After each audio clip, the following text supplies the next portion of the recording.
بسم الله الرحمن الرحيم يا أيها الذين آمنوا اتقوا الله حق تقاته ولا تموتن إلا وأنتم مسلمون. സത്യവിശ്വാസികളെ, നിങ്ങൾ അല്ലാഹുവെ സൂക്ഷിക്കേണ്ട മുറപ്രകാരം സൂക്ഷിക്കുക. നിങ്ങൾ മുസ്ലിങ്ങളായിക്കൊണ്ടല്ലാതെ മരിക്കാനിടയാകരുത്. അൽഹംദുലില്ലാഹില്ലദീ ഹദാന സവാഅ ത്വരീഖ് വജഅല ലനാ തൗഫീഖ ഖൈറ റഫീഖ്. الصلاة والسلام على من أرسله هدى هو بالاهتداء حقيق ونورا به الاقتداء يليق وعلى آله وصحبه الذين سعدوا في مناهج الصدق بالتصديق وسعدوا في معارج الحق بالتحقيق. رب اشرح لي صدري ويسر لي أمري واحلل عقدة من لساني يفقه قولي.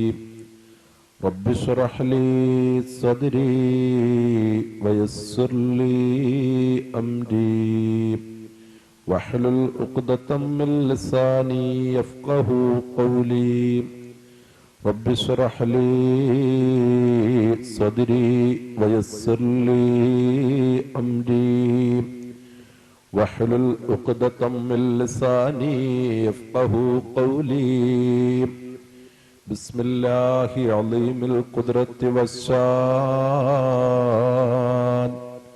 شديد البطش والبرهان حافظ الدين والقرآن ما شاء الله كان ما شاء الله كان وما لم يشأ لم يكن لا حول ولا قوة إلا بالله العلي العظيم. الصلاة والسلام عليك يا سيدي يا رسول الله. خذ بيدي قلت حيلتي أدركني مرادي. الصلاة والسلام عليك يا سيدي يا رسول الله. خذ بيدي قلت حيلتي أدركني مرادي. الصلاة والسلام عليك يا سيدي يا رسول الله. خذ بيدي يا رسول الله. قلت حيلتي يا نبي الله. أدركني مرادي يا خير خلق الله. أعوذ بالله من الشيطان الرجيم. بسم الله الرحمن الرحيم. إن الذين قالوا ربنا الله ثم استقاموا تتنزل عليهم الملائكة ولا تخافوا ولا تحزنوا وأبشروا بالجنة التي كنتم توعدون. صدق الله العلي العظيم وصدق وبلغ رسوله النبي الكريم ونحن على ذلك من الشاهدين. الحمد لله رب العالمين. قال رسول الله صلى الله عليه وسلم بادروا بالأعمال سبعا هل تنتظرون إلا فقرا منسيا أو غنى مطغيا أو مرضا مفسدا أو هرما مفندا أو موتا مجهزا أو الدجال فشر عائب ينتظر أو الساعة والساعة وضحى وأمر شفيعنا رسول الله.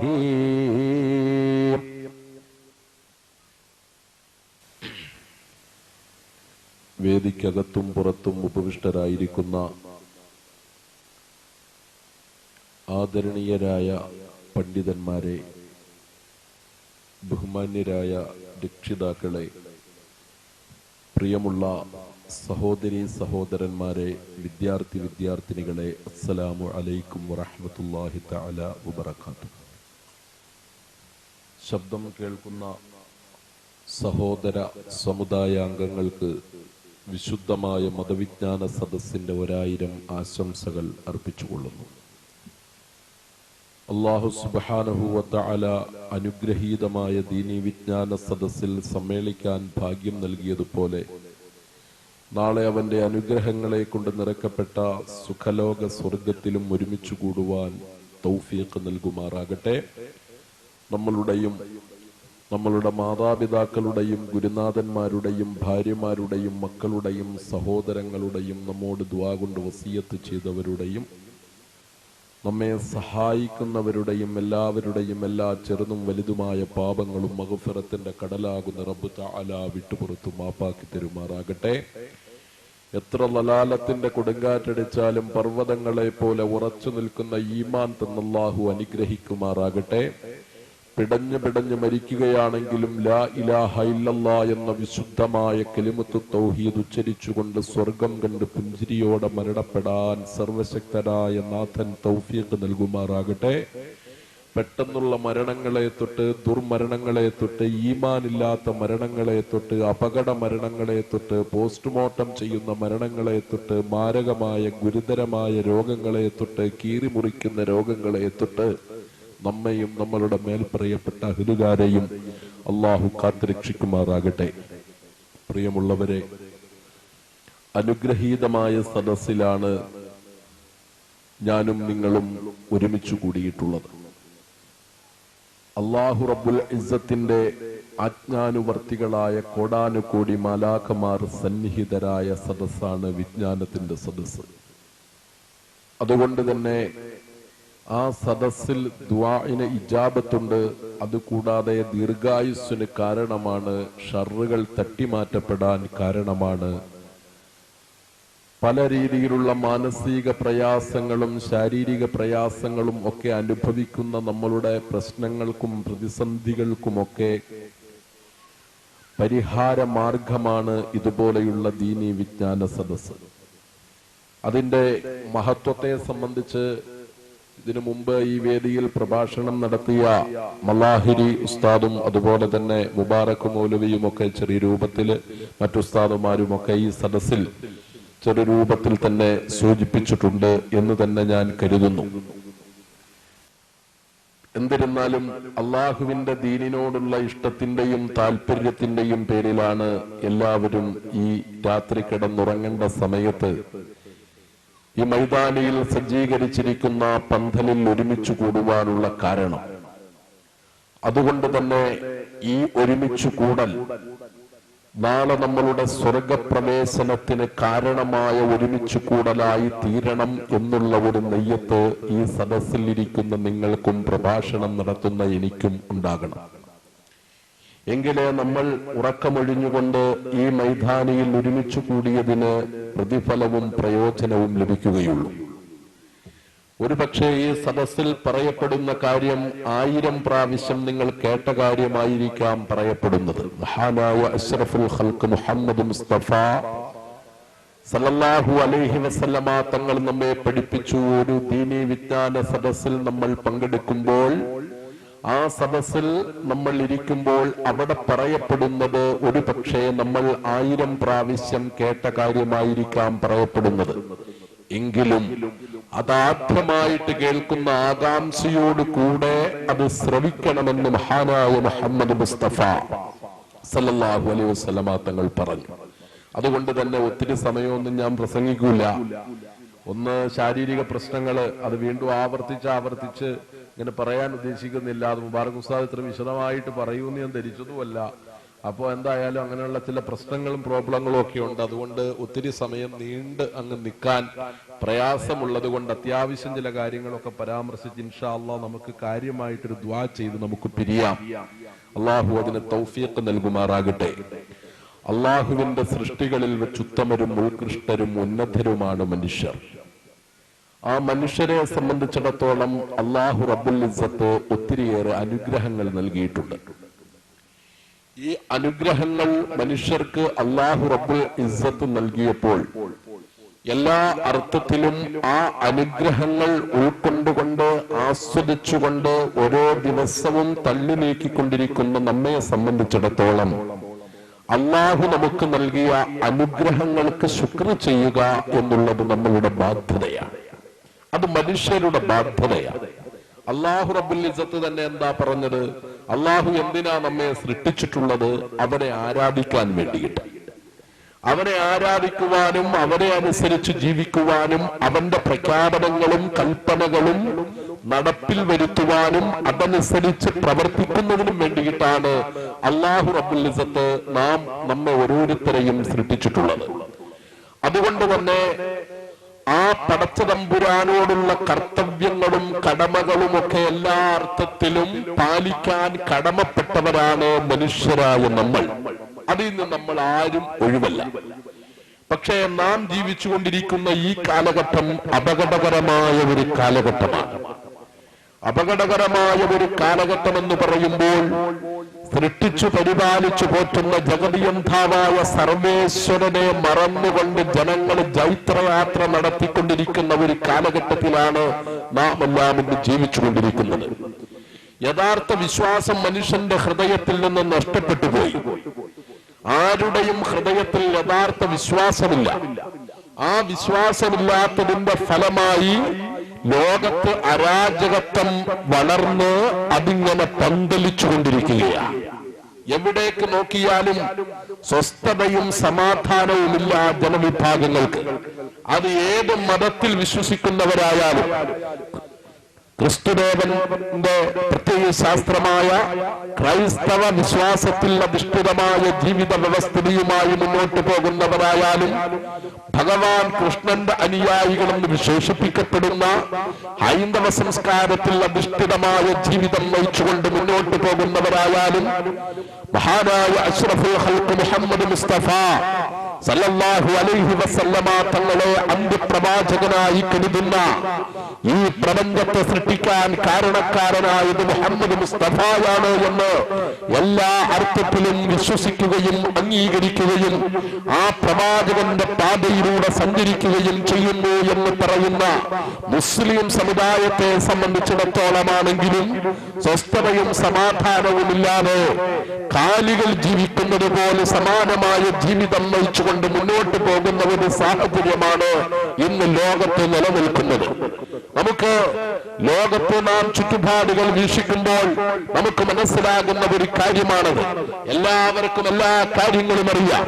മുസ്ലിം സമുദായത്തിൽ വിശ്വസിക്കുന്ന മുസൽമാനെ സംബന്ധിച്ചിടത്തോളം അവന് ചെയ്യാൻ പാടില്ലാത്ത കാര്യം എന്താണെന്ന് അവന് ധാരണയുണ്ട്. ചെയ്യേണ്ടത് നിർബന്ധമായും ചെയ്യേണ്ടത് എന്താണ് എന്നും അവന് വ്യക്തമായ ധാരണയുണ്ട്. പക്ഷേ ആ ധാരണകളെ കാറ്റിൽ പറത്തിക്കൊണ്ട് മോശമായ വഴിത്താരയിലൂടെ അബദ്ധസഞ്ചാരം നടത്തുന്ന ഒരവസ്ഥയിലേക്ക് മുസ്ലിം ഉമ്മത്ത് മാറിക്കൊണ്ടിരിക്കുന്നു. അങ്ങനെ എല്ലാ മതവിഭാഗങ്ങളും ആ മതവിഭാഗങ്ങളുടെ പ്രത്യയ ശാസ്ത്രങ്ങളെ മോശമായി ചിത്രീകരിച്ചുകൊണ്ട് ആ പ്രത്യയ ശാസ്ത്രങ്ങളെ അവരവരുടെ താല്പര്യത്തിന് വേണ്ടി ഉപയോഗപ്പെടുത്തിക്കൊണ്ട് ഭൗതിക നേട്ടങ്ങൾക്ക് വേണ്ടി തെരുവോരങ്ങളിൽ കിടന്ന് പരസ്പരം കലഹിക്കുന്ന ഒരു സാഹചര്യത്തിലേക്കാണ് നമ്മുടെ രാജ്യം നീങ്ങിക്കൊണ്ടിരിക്കുന്നത്, ലോകം മുഴുവൻ നീങ്ങിക്കൊണ്ടിരിക്കുന്നത്.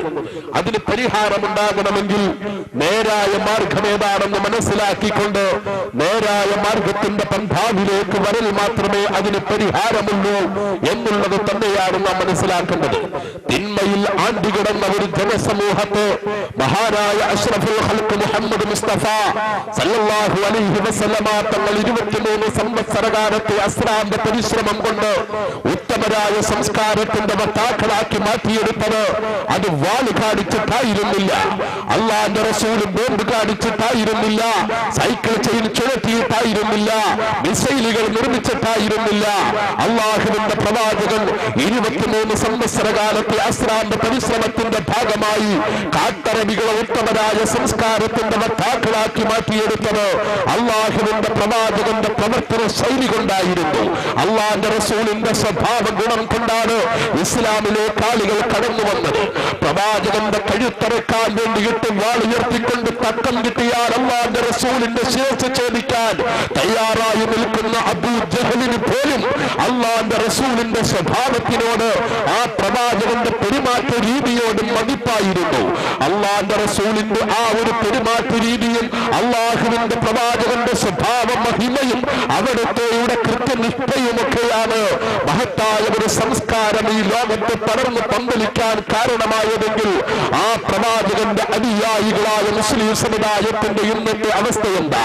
അള്ളാന്റെ റസൂലിൽ നിന്ന് പാഠം പഠിച്ച അബൂബക്കർ സിദ്ദീഖിന്റെ അനുയായികളുടെ അവസ്ഥയെന്താ? അള്ളാന്റെ റസൂലിൽ നിന്ന് പാഠം ഉൾക്കൊണ്ട ഉമറുൽ ഫാറൂഖിന്റെ അനുയായികളുടെ അവസ്ഥയെന്താ?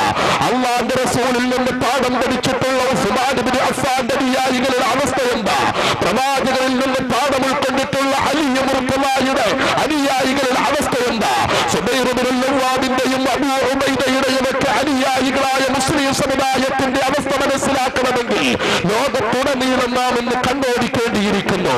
ഇന്ന് മുസ്ലിം സമുദായം എല്ലാ തോന്നിവാസങ്ങൾക്കും മുമ്പിൽ നിൽക്കുന്നത് മുസ്ലിം സമുദായത്തിന്റെ വക്താക്കളല്ല എന്ന് പറയാൻ എന്റെ പ്രിയപ്പെട്ട കണ്ണൂരിലെ സഹോദരന്മാരെ നിങ്ങൾക്ക് കഴിയോ?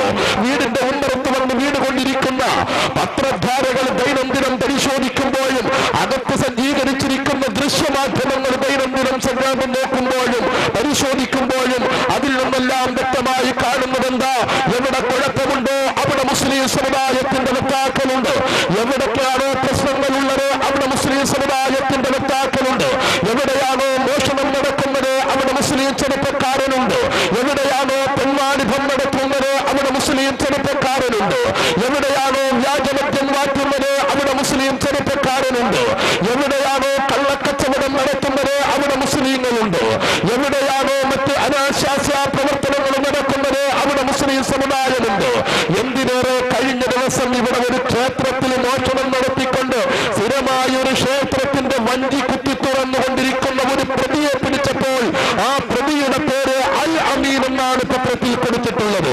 അൽ അമീനിന്റെ അർത്ഥം എന്താ? വിശ്വസ്തൻ. മഹാനായ അഷ്റഫുൽ ഖൽഖ് മുഹമ്മദ് മുസ്തഫ സല്ലല്ലാഹു അലൈഹി വസല്ലമ തങ്ങളുടെ ചെറുപ്രായത്തിൽ അള്ളാന്റെ റസൂലിന്റെ സത്യസന്ധത കണ്ടിട്ട് മക്കയിലെ അറബികൾ മുഴുവൻ അള്ളാന്റെ റസൂലിനെ വിളിച്ചുകൊണ്ടിരുന്നത് അൽ അമീൻ എന്നായിരുന്നു. അത് പ്രവാചകന്റെ വിശ്വസ്തത കണ്ടിട്ടായിരുന്നു എങ്കിൽ പ്രവാചക തിരുമേനി സല്ലല്ലാഹു അലൈഹി വസല്ലമ തങ്ങളുടെ സ്വഭാവ മഹിമ കണ്ടിട്ടായിരുന്നു അങ്ങനെ വിളിച്ചിരുന്നതെങ്കിൽ ഇന്നലത്തെ പത്രം കണ്ടപ്പോൾ ആ പത്രത്തിന്റെ ഫ്രണ്ട് പേജില് അൽ അമീൻ എന്ന് പറയുന്ന ചെറുപ്പക്കാരൻ ക്ഷേത്രത്തിന്റെ കാണിക്കവഞ്ചികൾ മോഷ്ടിച്ചുകൊണ്ടിരിക്കുന്ന ചെറുപ്പക്കാരന്റെ പേര് അൽ അമീൻ എന്നാണ്. പത്രത്തിലെ വാർത്ത വായിച്ചു വന്നപ്പോൾ വഞ്ചി അമീൻ എന്ന പേരിലാണ് അറിയപ്പെട്ടുകൊണ്ടിരിക്കുന്നത്. നാം ചിന്തിക്കണമെന്ന് മുസ്ലിം ചെറുപ്പക്കാരനല്ലേ? നമുക്ക് അല്ലാഹുവിന്റെ റസൂൽ നമുക്ക് കാണിച്ചു തന്ന മാർഗമാണോ ഇത്? മോഷണം അല്ലാഹുവിന്റെ റസൂലിന്റെ പാരമ്പര്യമാണോ? അതുപോലെ വ്യഭിചാരം അല്ലാഹുവിന്റെ റസൂലിന്റെ പാരമ്പര്യമാണോ? കള്ളുകുടി അല്ലാഹുവിന്റെ റസൂലിന്റെ പാരമ്പര്യമാണോ? കള്ളക്കച്ചവടം അല്ലാഹുവിന്റെ റസൂലിന്റെ പാരമ്പര്യമാണോ? വ്യഭിചാരത്തിൽ ഏർപ്പെടുക അല്ലാഹുവിന്റെ റസൂലിന്റെ പാരമ്പര്യമാണോ? എവിടെയാ ഇസ്ലാമിൽ ഈ പാരമ്പര്യമുള്ളത്? എന്റെ പ്രിയപ്പെട്ട മുസ്ലിമേ, അതുകൊണ്ട് തന്നെ നമ്മെ സൃഷ്ടിച്ച് പരിപാലിച്ചു പോറ്റുന്ന ജഗതിയന്താവായ സർവേശ്വരനെ അനുസരിച്ചുകൊണ്ട് ജീവിക്കുകയല്ലാതെ നമ്മുടെ ജീവിതത്തിൽ ഒരു നേട്ടമുണ്ടാകില്ല എന്നുള്ളത് വ്യക്തമായി നാം മനസ്സിലാക്കണം. നമുക്കിങ്ങനെ മൃഗങ്ങളെ പോലെ ജീവിച്ചിട്ട് മൃഗങ്ങളെ പോലെ ജീവിച്ച് നമ്മൾ എങ്ങനെ മുന്നോട്ട് പോകുക? ദുനിയാവിലെ സൗഭാഗ്യങ്ങളെല്ലാം ആസ്വദിച്ച് ദുനിയാവിൽ കിട്ടുന്ന നൈമിഷികമായ സുഖങ്ങളൊക്കെ ആസ്വദിച്ച് മദ്യം കൊണ്ട് കിട്ടുന്ന താൽക്കാലിക സുഖം ആസ്വദിച്ച് പെണ്ണുകൊണ്ട് കിട്ടുന്ന താൽക്കാലിക സുഖം ആസ്വദിച്ച് അങ്ങനെ താൽക്കാലിക സൗഭാഗ്യങ്ങളൊക്കെ ആസ്വദിച്ച് ഒരു സുപ്രഭാതത്തിൽ പട്ടിയെ പോലെ വീണ് ചത്തുപോകുന്നവരായി ജീവിക്കണം സൂക്ഷിക്കണമോ? അതോ വിശുദ്ധ ഖുർആനിൽ അല്ലാഹു പറഞ്ഞ യാ അയ്യുഹല്ലദീന ആമനു തഖുല്ലാഹ ഹഖ തുഖാതി വലാ തമൂതുന്ന ഇല്ലാ വഅൻതും മുസ്ലിമൂൻ. പടച്ചതമ്പുരാൻ വിശുദ്ധ ഖുർആനിലൂടെ അടിവരയിട്ടുകൊണ്ട് പറയുന്നു. എന്താണ് പടച്ചതമ്പുരാൻ പറയുന്നത്? യാ അയ്യുഹല്ലദീന ആമനു, അല്ലയോ സത്യവിശ്വാസികളെ. അല്ലാഹു റബ്ബുൽ ഇസ്സത്ത് വിളിക്കുകയാണ്. അല്ലാഹുവിൽ അടിയുറച്ചു വിശ്വസിച്ചിട്ടുള്ള, അല്ലാഹുവിന്റെ പ്രവാചകനിൽ അടിയുറച്ചു വിശ്വസിച്ചിട്ടുള്ള ആ ആളുകളെ അല്ലാഹു സംബോധന ചെയ്യുകയാണ്. യാ അയ്യുഹല്ലദീന ആമനു, അല്ലയോ സത്യവിശ്വാസികളെ. എന്നിട്ട് പടച്ചതമ്പുരാൻ പറയുന്നു നിങ്ങൾ അല്ലാഹുവിനെ സൂക്ഷിക്കണം കേട്ടോ. പടച്ചതമ്പുരാൻ നമ്മളോട് പറയുന്നു നിങ്ങൾ അല്ലാഹുവിനെ സൂക്ഷിക്കണം കേട്ടോ. സർവശക്തനായ നാഥനാണ് പറയുന്നത്. ഈ പ്രപഞ്ചത്തെ സൃഷ്ടിച്ച പടച്ചവനാണ് പറയുന്നത്. നമ്മെ സൃഷ്ടിച്ച പടച്ചതമ്പുരാനാണ് പറയുന്നത്. നമുക്ക് സൗഭാഗ്യങ്ങൾ നൽകുന്ന റബ്ബാണ് പറയുന്നത്. നമ്മെ സംഹരിക്കാനുള്ള കഴിവുള്ള പടച്ചതമ്പുരാനാണ് പറയുന്നത്. ആ അല്ലാഹു റബ്ബുൽ ഇസ്സത്ത് നമ്മളോട് പറയുന്നു നിങ്ങൾ അല്ലാഹുവിനെ സൂക്ഷിക്കണം കേട്ടോ. മറ്റാരെയും സൂക്ഷിക്കണമെന്ന് അല്ലാഹു പറയുന്നില്ല. രാജ്യം ഭരിക്കുന്ന രാജ്യത്തിന്റെ പ്രധാനമന്ത്രി മൻമോഹൻ സിംഗിനെ സൂക്ഷിക്കാറല്ല പടച്ചതമ്പുരാൻ പറയുന്നത്. കേരളത്തിന്റെ മുഖ്യമന്ത്രിയെ സൂക്ഷിക്കണമെന്നല്ല പടച്ചതമ്പുരാൻ പറയുന്നത്. അമേരിക്കയുടെ പ്രസിഡന്റ് ബാരക് ഹുസൈൻ ഒബാമയെ സൂക്ഷിക്കണമെന്നല്ല അല്ലാഹു റബ്ബുൽ ഇസ്സത്ത് പറയുന്നത്. അല്ലാഹു റബ്ബുൽ ഇസ്സത്ത് പറയുന്നത് എന്താ? അല്ലാഹുവിനെ നിങ്ങൾ സൂക്ഷിക്കണം കേട്ടോ. പടച്ചതമ്പുരാനെ നിങ്ങൾ സൂക്ഷിക്കണം. ഹത്തത്തുക്കാറ്റി പരമാവധി എല്ലാ രീതിയിലും എങ്ങനെയൊക്കെ റബ്ബിനെ സൂക്ഷിക്കാൻ കഴിയോ ആ രൂപത്തിലെല്ലാം നിങ്ങൾ സൂക്ഷിക്കണമെന്ന് പറഞ്ഞിട്ട് അല്ലാഹു റബ്ബുൽ ഇസ്സത്ത് അടുത്തതായിട്ട് പറയുന്നത് എന്താണെന്നറിയോ? വലാ തമൂതുന്ന ഇല്ലാ വഅൻതും മുസ്ലിമൂൻ. നിങ്ങൾ മുസ്ലിമായിട്ടല്ലാതെ മരിക്കാൻ പാടില്ല കേട്ടോ. അല്ലാഹു അടിവരയിട്ടുകൊണ്ട് പറയുന്നു മുസ്ലിമായിട്ടല്ലാതെ നിങ്ങൾ മരിക്കാൻ പാടില്ല. നിങ്ങൾ രാജ്യത്തിന്റെ പ്രധാനമന്ത്രിയായാലും, നിങ്ങൾ കേരളത്തിന്റെ മുഖ്യമന്ത്രിയായാലും, നിങ്ങൾ ജില്ലാ കളക്ടറായാലും, നിങ്ങൾ പോലീസ് സൂപ്രണ്ടായാലും, നിങ്ങൾ DGP ആയാലും, നിങ്ങൾ ലോകത്തിന്റെ മുഴുവൻ നേതൃത്വത്തിൽ വന്നാലും, നിങ്ങൾ ഡോക്ടറായാലും, നിങ്ങൾ എഞ്ചിനീയർ ആയാലും, നിങ്ങൾ ആരായാലും വേണ്ടില്ല. പക്ഷേ വരാത്തമൂത്തുന്ന ഇല്ലാ വഅൻതും മുസ്ലിമൂൻ. നിങ്ങൾ മുസ്ലിമായിട്ടല്ലാതെ മരിക്കാൻ പാടില്ല. അല്ലാഹു റബ്ബുൽ ഇസ്സത്ത് വിശുദ്ധ ഖുർആനിലൂടെ പറയുകയാ, മുസ്ലിമായിട്ടല്ലാതെ മരിക്കാൻ പാടില്ല. നമ്മൾ വിശ്വസിച്ചിരിക്കുന്ന പ്രത്യയശാസ്ത്രം എന്താ? മുസ്ലിം. നമ്മൾ വിശ്വസിച്ചിരിക്കുന്ന പ്രത്യയശാസ്ത്രം ഇസ്ലാമാണ്. ആ ഇസ്ലാമിനെ അംഗീകരിച്ചിരിക്കുന്ന ആളുകളെ സംബന്ധിച്ചിടത്തോളം ജീവിതത്തിൽ മുസ്ലിമായി അറിയപ്പെട്ടാൽ മാത്രം പോരാ. പേരുകൊണ്ട് മുസ്ലിമായി അറിയപ്പെട്ടാൽ മാത്രം പോരാ. പല്ലമീൻ എന്ന് പറഞ്ഞതുപോലെ, അല്ലെങ്കിൽ മുഹമ്മദ് എന്ന് പറഞ്ഞതുപോലെ, സിദ്ദീഖ് എന്ന് പറഞ്ഞതുപോലെ, ഉമർ എന്ന് പറഞ്ഞതുപോലെ, ഉസ്മാൻ എന്ന് പറഞ്ഞതുപോലെ ജീവിച്ചിരിക്കുമ്പോൾ പേരുകൊണ്ട് മുസ്ലിമായി അറിയപ്പെട്ടു എന്നതുകൊണ്ട് മാത്രം കാര്യമില്ല. മരിക്കുമ്പോ മുസ്ലിമായി മരിക്കണം. അതായിരിക്കണം ഒരു സത്യവിശ്വാസിയുടെ ജീവിതത്തിന്റെ ലക്ഷ്യം. അതായിരിക്കണം ഒരു മുഅ്മിനിന്റെ ജീവിതത്തിന്റെ ലക്ഷ്യം. അതായിരിക്കണം മരിക്കുമ്പോൾ എനിക്കെന്താകണം? മുസ്ലിമായി മരിക്കണം, മുഅ്മിനായി മരിക്കണം. മരണം എന്ന് പറയുന്നത് ഏത് സമയത്തും വരുന്നൊരു കാര്യമാണ്. അത് ചർച്ച ചെയ്യാൻ പോലും ആളുകൾക്ക് ഇഷ്ടമല്ലാത്തൊരു വിഷയമാണ്. എന്ത്? മരണം. കാരണം എന്താ? ഇതെല്ലാം ഇട്ടിട്ടങ്ങ് മരിക്കാന്ന് പറഞ്ഞാൽ അത് വല്ലാത്തൊരു ബുദ്ധിമുട്ടാണ്. ആകാശം വിട്ട് പടുത്തുയർത്തിയിരിക്കുന്ന കൊട്ടാരവും, അതുപോലെ വലിയ വലിയ ഏക്കർ കണക്കിന് മേടിച്ചിട്ടിരിക്കുന്ന എസ്റ്റേറ്റുകളും, അതുപോലെ ബാങ്കിൽ ഇങ്ങനെ കുമിഞ്ഞു കൂട്ടിക്കിടക്കുന്ന ATM കാർഡും ഇടുമ്പോഴേ തള്ളി ഇങ്ങോട്ട് വന്നുകൊണ്ടിരിക്കുന്ന കറൻസികളും, ഇതൊക്കെ ഇട്ടിട്ട് മരിക്കാന്ന് പറഞ്ഞാ അത് ചിന്തിക്കാൻ പോലും പറ്റാത്തൊരു കാര്യമാണ്, അല്ലേ? മരിക്കുക എന്ന് പറഞ്ഞാൽ അത് ചിന്തിക്കാൻ പോലും പറ്റാത്തൊരു കാര്യമാണ്. പക്ഷെ നമ്മെ സംബന്ധിച്ചിടത്തോളം ഏത് സമയത്തും നമ്മൾ പ്രതീക്ഷിച്ചിരിക്കേണ്ട ഒന്നാണല്ലോ മരണം. അതിന് തർക്കമുണ്ടോ? അതാരായാലും മരിക്കും. ഈ പ്രസംഗിച്ചു കൊണ്ടിരിക്കുന്ന ഞാനും മരിക്കും, എന്റെ മുമ്പിലിരിക്കുന്ന നിങ്ങളും മരിക്കും, നമ്മളെല്ലാവരും മരിക്കും, അല്ലേ? നമുക്ക് മുമ്പുണ്ടായിരുന്ന നമ്മുടെ മുൻഗാമികളൊന്നും ഒന്നും ഇവിടെ ജീവിച്ചിരിപ്പില്ല. എല്ലാവരും മരണത്തിന് കീഴടങ്ങി, എല്ലാവരും മരിച്ചുപോയി. അത് എവിടെ വെച്ചാ എപ്പോഴാ എന്ന് നമുക്ക് പറയാൻ പറ്റൂല. പറയാൻ പറ്റുമോ? എപ്പോഴാ മരിക്കാന്ന് നമുക്ക് പറയാൻ പറ്റുമോ? ഇല്ല. ഏത് സമയത്താ എവിടെ വെച്ചാ മരിക്കാന്ന് പറയാൻ പറ്റുമോ? ഇതൊന്നും പറയാൻ പറ്റൂല. ഇതൊക്കെ അള്ളാഹുവിൽ നിക്ഷിപ്തമായ കാര്യമാണ്. എവിടെ കിടന്ന് മരിക്കും, എവിടെ വെച്ച് മരിക്കും, എങ്ങനെ മരിക്കും, ഇതൊക്കെ അള്ളാഹ് തീരുമാനിക്കുന്ന കാര്യമാണ്. മഹാനായ മാലിക് ഇമാം ഒരു മദ്ഹബിന്റെ ഇമാമിന്റെ പേരാ പറഞ്ഞത്. യാതൊരു ചലനവും ഇല്ല. അത് ചലനം ഇല്ല എന്ന് പറയുന്നതിലും ആരെയും കുറ്റം പറയാൻ പറ്റൂല. കാരണം എന്താ, ഇനി ഒരു തലമുറകളും കഴിഞ്ഞാൽ ഇതൊന്നും കേട്ടാൽ ഇത് ആരാന്ന് പോലും ആർക്കും അറിയൂല. അബൂബക്കർ സിദ്ദീഖ് എന്ന് പറഞ്ഞാലും ആൾക്കാരും മിണ്ടാതിരിക്കും. കാരണം എന്താ, ഇതൊക്കെ ആളുകൾ മറന്നുകൊണ്ടിരിക്കുക. വാളിന്റെ സദസ്സുകളിലാ ഇതൊക്കെ ചർച്ച ചെയ്യപ്പെടുന്നത്. ഈ സദസ്സും കൂടെ ഇതുപോലെയുള്ള സദസ്സുകളൂടെ നിന്നുപോയി കഴിഞ്ഞാൽ ഈ അബൂബക്കർ സിദ്ദീഖ്, ഉസ്മാൻ ഇബ്നു അഫ്ഫാൻ, ഉമർ അൽ ഫാറൂഖ്, അലി മുർത്തല ഇവരെ പോലെയുള്ള മഹത്തുക്കളുടെയൊക്കെ പേര് പറയുമ്പോൾ ആളുകൾ വാ വിളിച്ചിരിക്കുന്നത് ആരാണപ്പ അത്, ഇതാരായിരിക്കും എന്നൊക്കെ ആളുകൾ ചിന്തിക്കും. അടുത്തൊരു തലമുറ കൂടെ വന്നാൽ അവർക്ക് ഒട്ടും പിടികിട്ടൂല. കാരണം എന്താ, മദ്രസയിൽ ഇപ്പൊ അങ്ങേയറ്റം പഠിക്കുന്നതെന്ന് പറഞ്ഞാൽ 5ാം ക്ലാസ്സിനകത്തുനിന്ന് ഒരു സർട്ടിഫിക്കറ്റ് പൊതു സദസ്സിൽ വെച്ച് ഉസ്താദന്മാര് ആളുകളുടെ സാന്നിധ്യത്തിൽ അങ്ങോട്ടൊരു വിദ്യാർത്ഥിക്ക് കൊടുക്കുമ്പോഴത്തേക്ക് അവന് SSLC ബുക്ക് ഇപ്പൊ കൈ കിട്ടിയ സന്തോഷമാണ്. അതുകൊണ്ട് എല്ലാം തീർന്നു. 5ാം ക്ലാസ്സിന്റെ സർട്ടിഫിക്കറ്റ് എനിക്ക് കിട്ടിയിട്ടുണ്ട്, അതുകൊണ്ട് ഞാൻ പൂർത്തിയായി, എന്റെ മതവിദ്യാഭ്യാസം പൂർത്തിയായി, ഇനി എനിക്ക് ഭൗതിക വിദ്യാഭ്യാസം ആ പ്രശ്നം. ഇതാ ചിന്തിക്കുന്നത് അല്ലേ? 5ാം ക്ലാസ്സിലെ സർട്ടിഫിക്കറ്റ് കിട്ടുമ്പോൾ മതപഠനം പൂർത്തിയായി എന്ന് വിശ്വസിക്കുന്നവരാ. അതിനുശേഷം പിന്നെ ദീനുമായിട്ടൊരു ബന്ധമില്ല, പിന്നെ ദീനിന്റെ നിയമവുമായിട്ട് യാതൊരു വിധത്തിലുള്ള പുനഃബന്ധം പോലുമില്ല നമ്മുടെ ആളുകൾക്ക്. പിന്നെ എങ്ങനെയാ ഇസ്ലാമിന്റെ മഹത്തുക്കളായ മുൻഗാമികളായ ആളുകളെ പറ്റി എങ്ങനെയാ മനസ്സിലാക്കാൻ പറ്റുക? അവരാരാണെന്ന് എങ്ങനെയാ മനസ്സിലാക്കാൻ പറ്റുക? അവരുടെ പ്രവർത്തന ശൈലികളും അവരുടെ ജീവിത രീതികളും അവരുടെ പശ്ചാത്തലങ്ങളും ഒക്കെ ഏത് രൂപത്തിലാ പിന്നെ മനസ്സിലാക്കാൻ പറ്റുക? മനസ്സിലാക്കാൻ പറ്റൂല. ഇതൊക്കെ പിന്നീട് അറിയുന്നത് എങ്ങനെയാ? ഇതുപോലെയുള്ള മതപ്രഭാഷണ സദസ്സിലൊക്കെയാ. അതൊക്കെയോ ഇന്ന് സംഘടിപ്പിക്കപ്പെടുമ്പോൾ അതിലെല്ലാം പോയിരിക്കാൻ പലർക്കും വിഷമമാണ്. പാതിരാ പ്രസംഗങ്ങൾ എന്നൊക്കെ പറഞ്ഞ് അതിനെയൊക്കെ തള്ളിക്കളഞ്ഞ് പുച്ഛിച്ചു കളഞ്ഞ് അതുപോലെയുള്ള വേദികളിൽ നിന്നെല്ലാം ആളുകൾ അകന്നു മാറിക്കൊണ്ടിരിക്കുന്ന ഒരു സാഹചര്യം. ആ ഒരു സാഹചര്യത്തിലായി ഇന്ന് നിലനിന്നുകൊണ്ടിരിക്കുന്നത്. അതുകൊണ്ട് തന്നെ ഇസ്ലാം എന്താ, മുൻഗാമികൾ എന്തായിരുന്നു, അവരുടെ നാമം കേൾക്കുമ്പോൾ എന്താ പറയേണ്ടത്, ഇതിനെപ്പറ്റിയൊന്നും യാതൊരു ധാരണയില്ല. ഒരു മദ്ഹബിന്റെ ഇമാമാണ് മഹാനായ ഇമാം മാലിക് റളിയല്ലാഹു തആല അൻഹു. ആ മാലിക് റഹ്മത്തുള്ളാഹി തആല അലൈഹി അദ്ദേഹം മദീനയിൽ തന്നെ താമസമാക്കിയ ആളാണ്.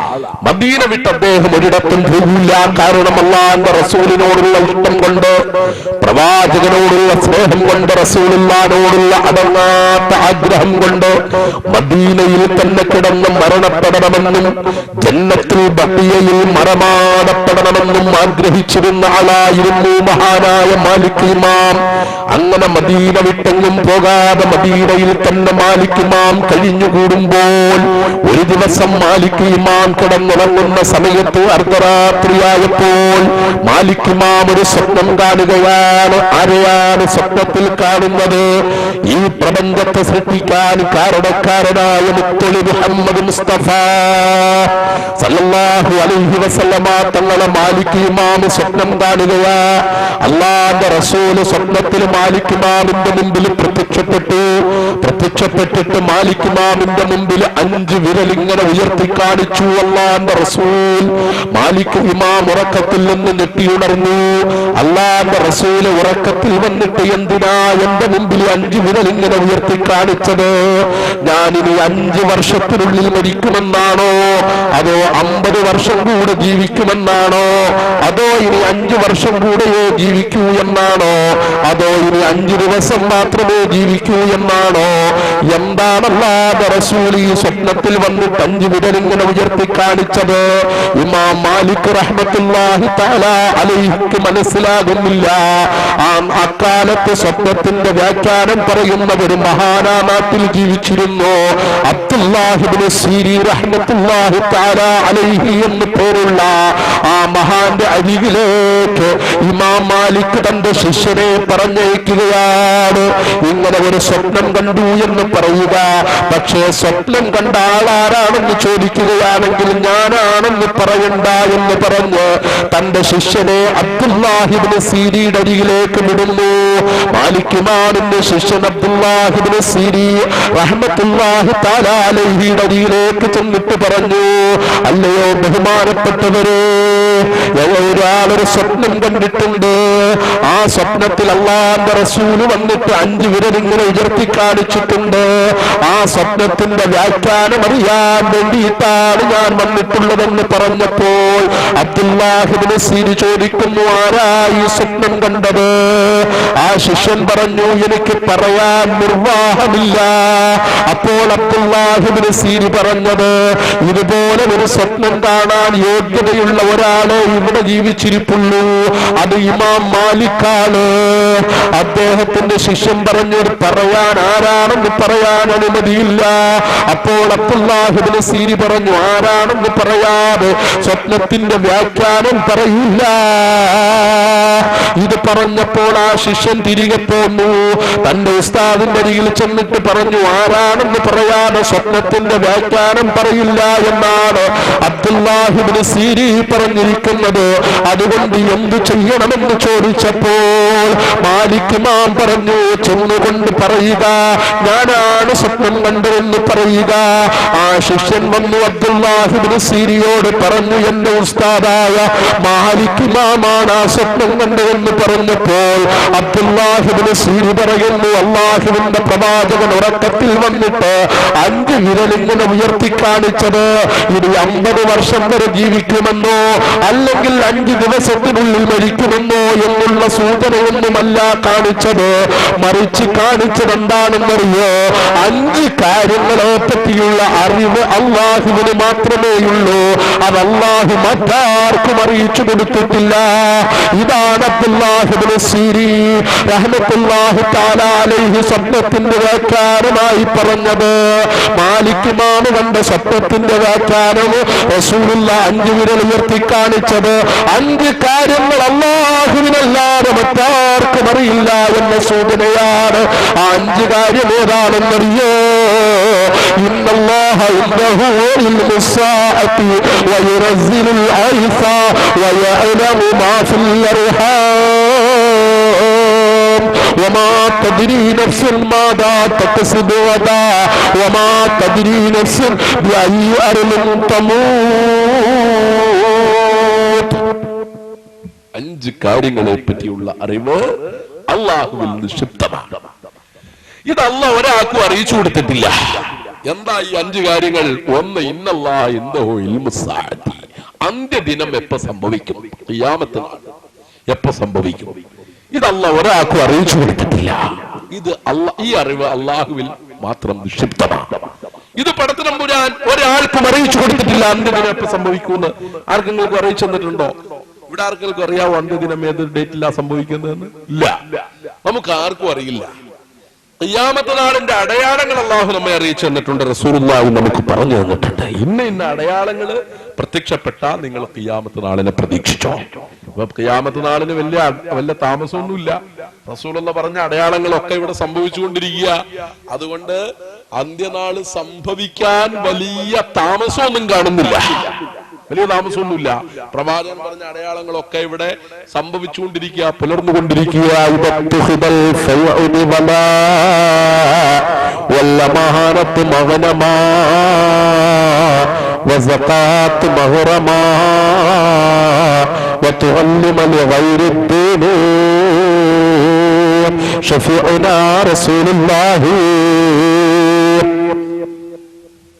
ഇത്രയും ആളുകൾ ഇവിടെ ഇരുന്നിട്ട് സദസ്സിലിരുന്ന ഒരു ഉസ്താദ് സല്ലല്ലാഹു അലൈഹി വസല്ലം എന്ന് പറയുന്നതേ കേട്ടോളൂ. വേറെ 1-2 പേരുടെ ചുണ്ട് ചലിക്കുന്നത് കണ്ടു. അല്ലാഹുവിന്റെ റസൂലിന്റെ പേരാ പറയുന്നത്. ഞാൻ ഒന്നും പറയുന്നില്ല, ഒത്തിരി കാര്യങ്ങളല്ല. അതിങ്ങനെ പരാമർശിച്ച് വരുമ്പോ ഒത്തിരി കാര്യങ്ങൾ എന്റെ നാവിന്റെ തുമ്പത്ത് വരും. അതൊക്കെ ഞാനിപ്പോ തൽക്കാലം അങ്ങ് വിടുക. മഹാനായ അഷ്റഫുൽ ഖൽഖ് മുഹമ്മദ് മുസ്തഫ സല്ലല്ലാഹു അലൈഹി വസല്ലം, അല്ലാഹുവിന്റെ റസൂൽ. ഞാൻ ഇങ്ങോട്ട് വന്നു കഴിഞ്ഞപ്പോ അവിടെ നിന്നിട്ട് ചെറുപ്പക്കാർ ഹുലൂ തക്ബീർ അല്ലാഹു അക്ബർ എന്നൊക്കെ ആവേശത്തോടെ വിളിച്ചു. ആ ഒരു ആവേശം ഈ സദസ്സിലിരിക്കുന്ന ആളുകൾക്ക് റസൂലുള്ളാഹിന്റെ പേര് കേൾക്കുമ്പോ ഒന്ന് കണ്ടാൽ മതിയായിരുന്നു, അല്ലേ? ഇപ്പൊ തന്നെ എന്തൊരു ആവേശമായി ആകും. അല്ലാഹുവിന്റെ റസൂലിന്റെ പേരല്ലേ പറഞ്ഞത്. നമ്മൾ ഇവിടെ ഇരിക്കുന്നെങ്കിൽ അതിന്റെ കാരണക്കാരൻ മഹാനായ പ്രവാചകനാണ്. നമുക്ക് ഈ സൗഭാഗ്യങ്ങളെല്ലാം ഉണ്ടായത് അള്ളാന്റെ റസൂല് കാരണമാണ്. നാളെ മഹ്ശറയിൽ ഇതൊന്നും വേണ്ട. നാളെ മഹ്ശറയിൽ നമുക്ക് വേണ്ടി ഷഫാഅത്ത് ചെയ്യാൻ വേണ്ടി വരുന്നതും മഹാനായ പ്രവാചകനല്ലേ. ആ അള്ളാന്റെ റസൂലിന്റെ പേരാ പറയുന്നത്. വേറൊരു നേതാവ് നമുക്കില്ലല്ലോ. ദുനിയാവിലെ രാഷ്ട്രീയത്തിലൊക്കെ നമുക്ക് ഒത്തിരി നേതാക്കന്മാരുണ്ടാകും അല്ലേ? സംഘടനകളിൽ, സാമുദായിക സംഘടനകളിൽ ഒത്തിരി നേതാക്കന്മാരുണ്ടാകും. ആ നേതാക്കന്മാരൊക്കെ നാളെ പരലോകത്തിൽ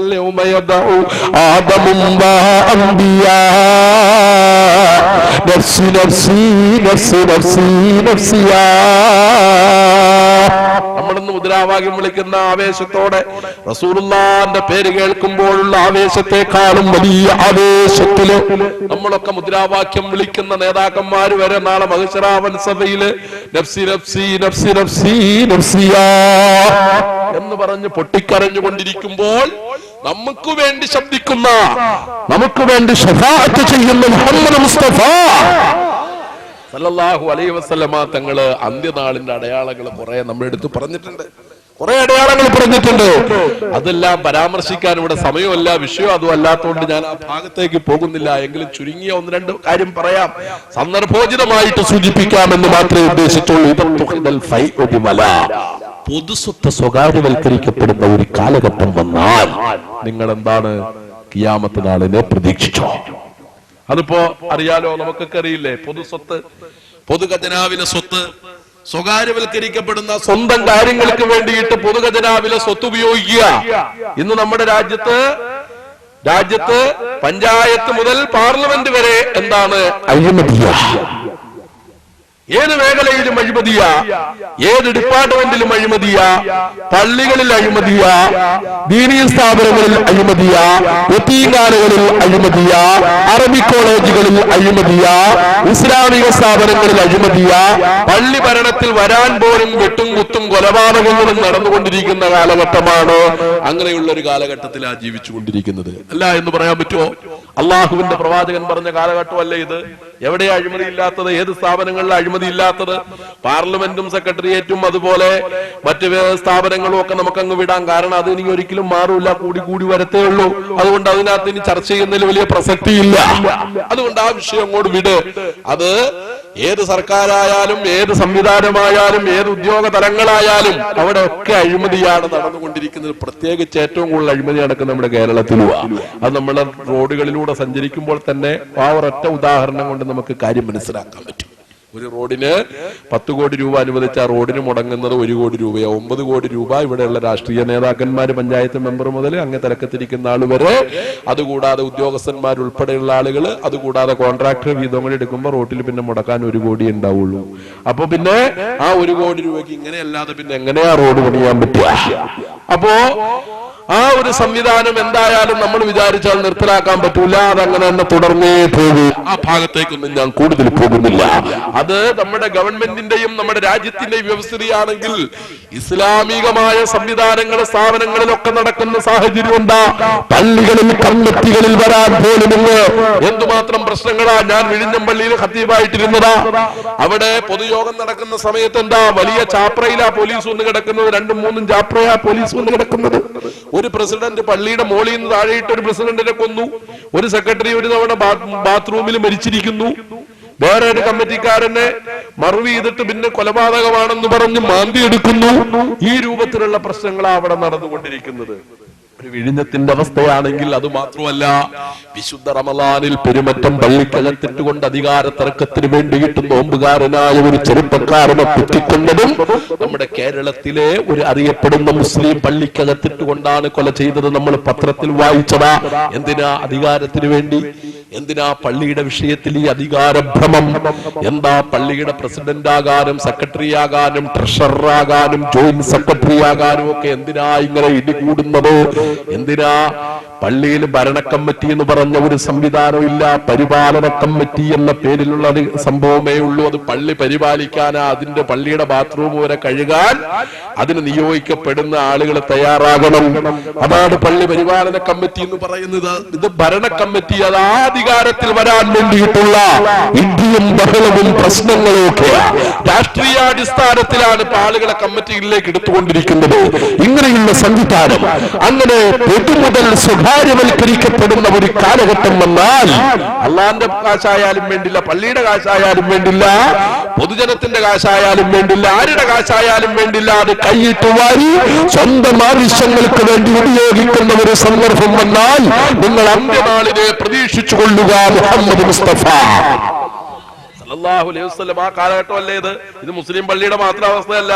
ശബരിമലയിൽ കൈയിട്ട് വരാൻ വേണ്ടി മത്സരമാ. ശ്രീ പത്മനാഭസ്വാമി ക്ഷേത്രത്തിലെ കമ്മിറ്റിയിലെ ഒരു മെമ്പറെങ്കിലും ആയാലും കൊള്ളാന്ന് പറഞ്ഞുകൊണ്ട് ആഗ്രഹിച്ചുകൊണ്ടിരിക്കുന്ന എത്രയോ പേരുണ്ട്. മുസ്ലിങ്ങൾക്കും ക്രിസ്ത്യാനികൾക്കും പിന്നെ ആകാൻ പറ്റൂല, അതുകൊണ്ട് അവരും വല്ലാത്ത നിരാശയിലാണ്. അവിടെ മത്സരിക്കാൻ എന്തെങ്കിലും ഒരു പഴുതുണ്ടായിരുന്നെങ്കിൽ ശ്രീ പത്മനാഭസ്വാമി ക്ഷേത്രത്തിലെ കമ്മിറ്റി ആകാനും മത്സരിക്കുമായിരുന്നു മുസ്ലിങ്ങളും ക്രിസ്ത്യാനികളും ഒക്കെ.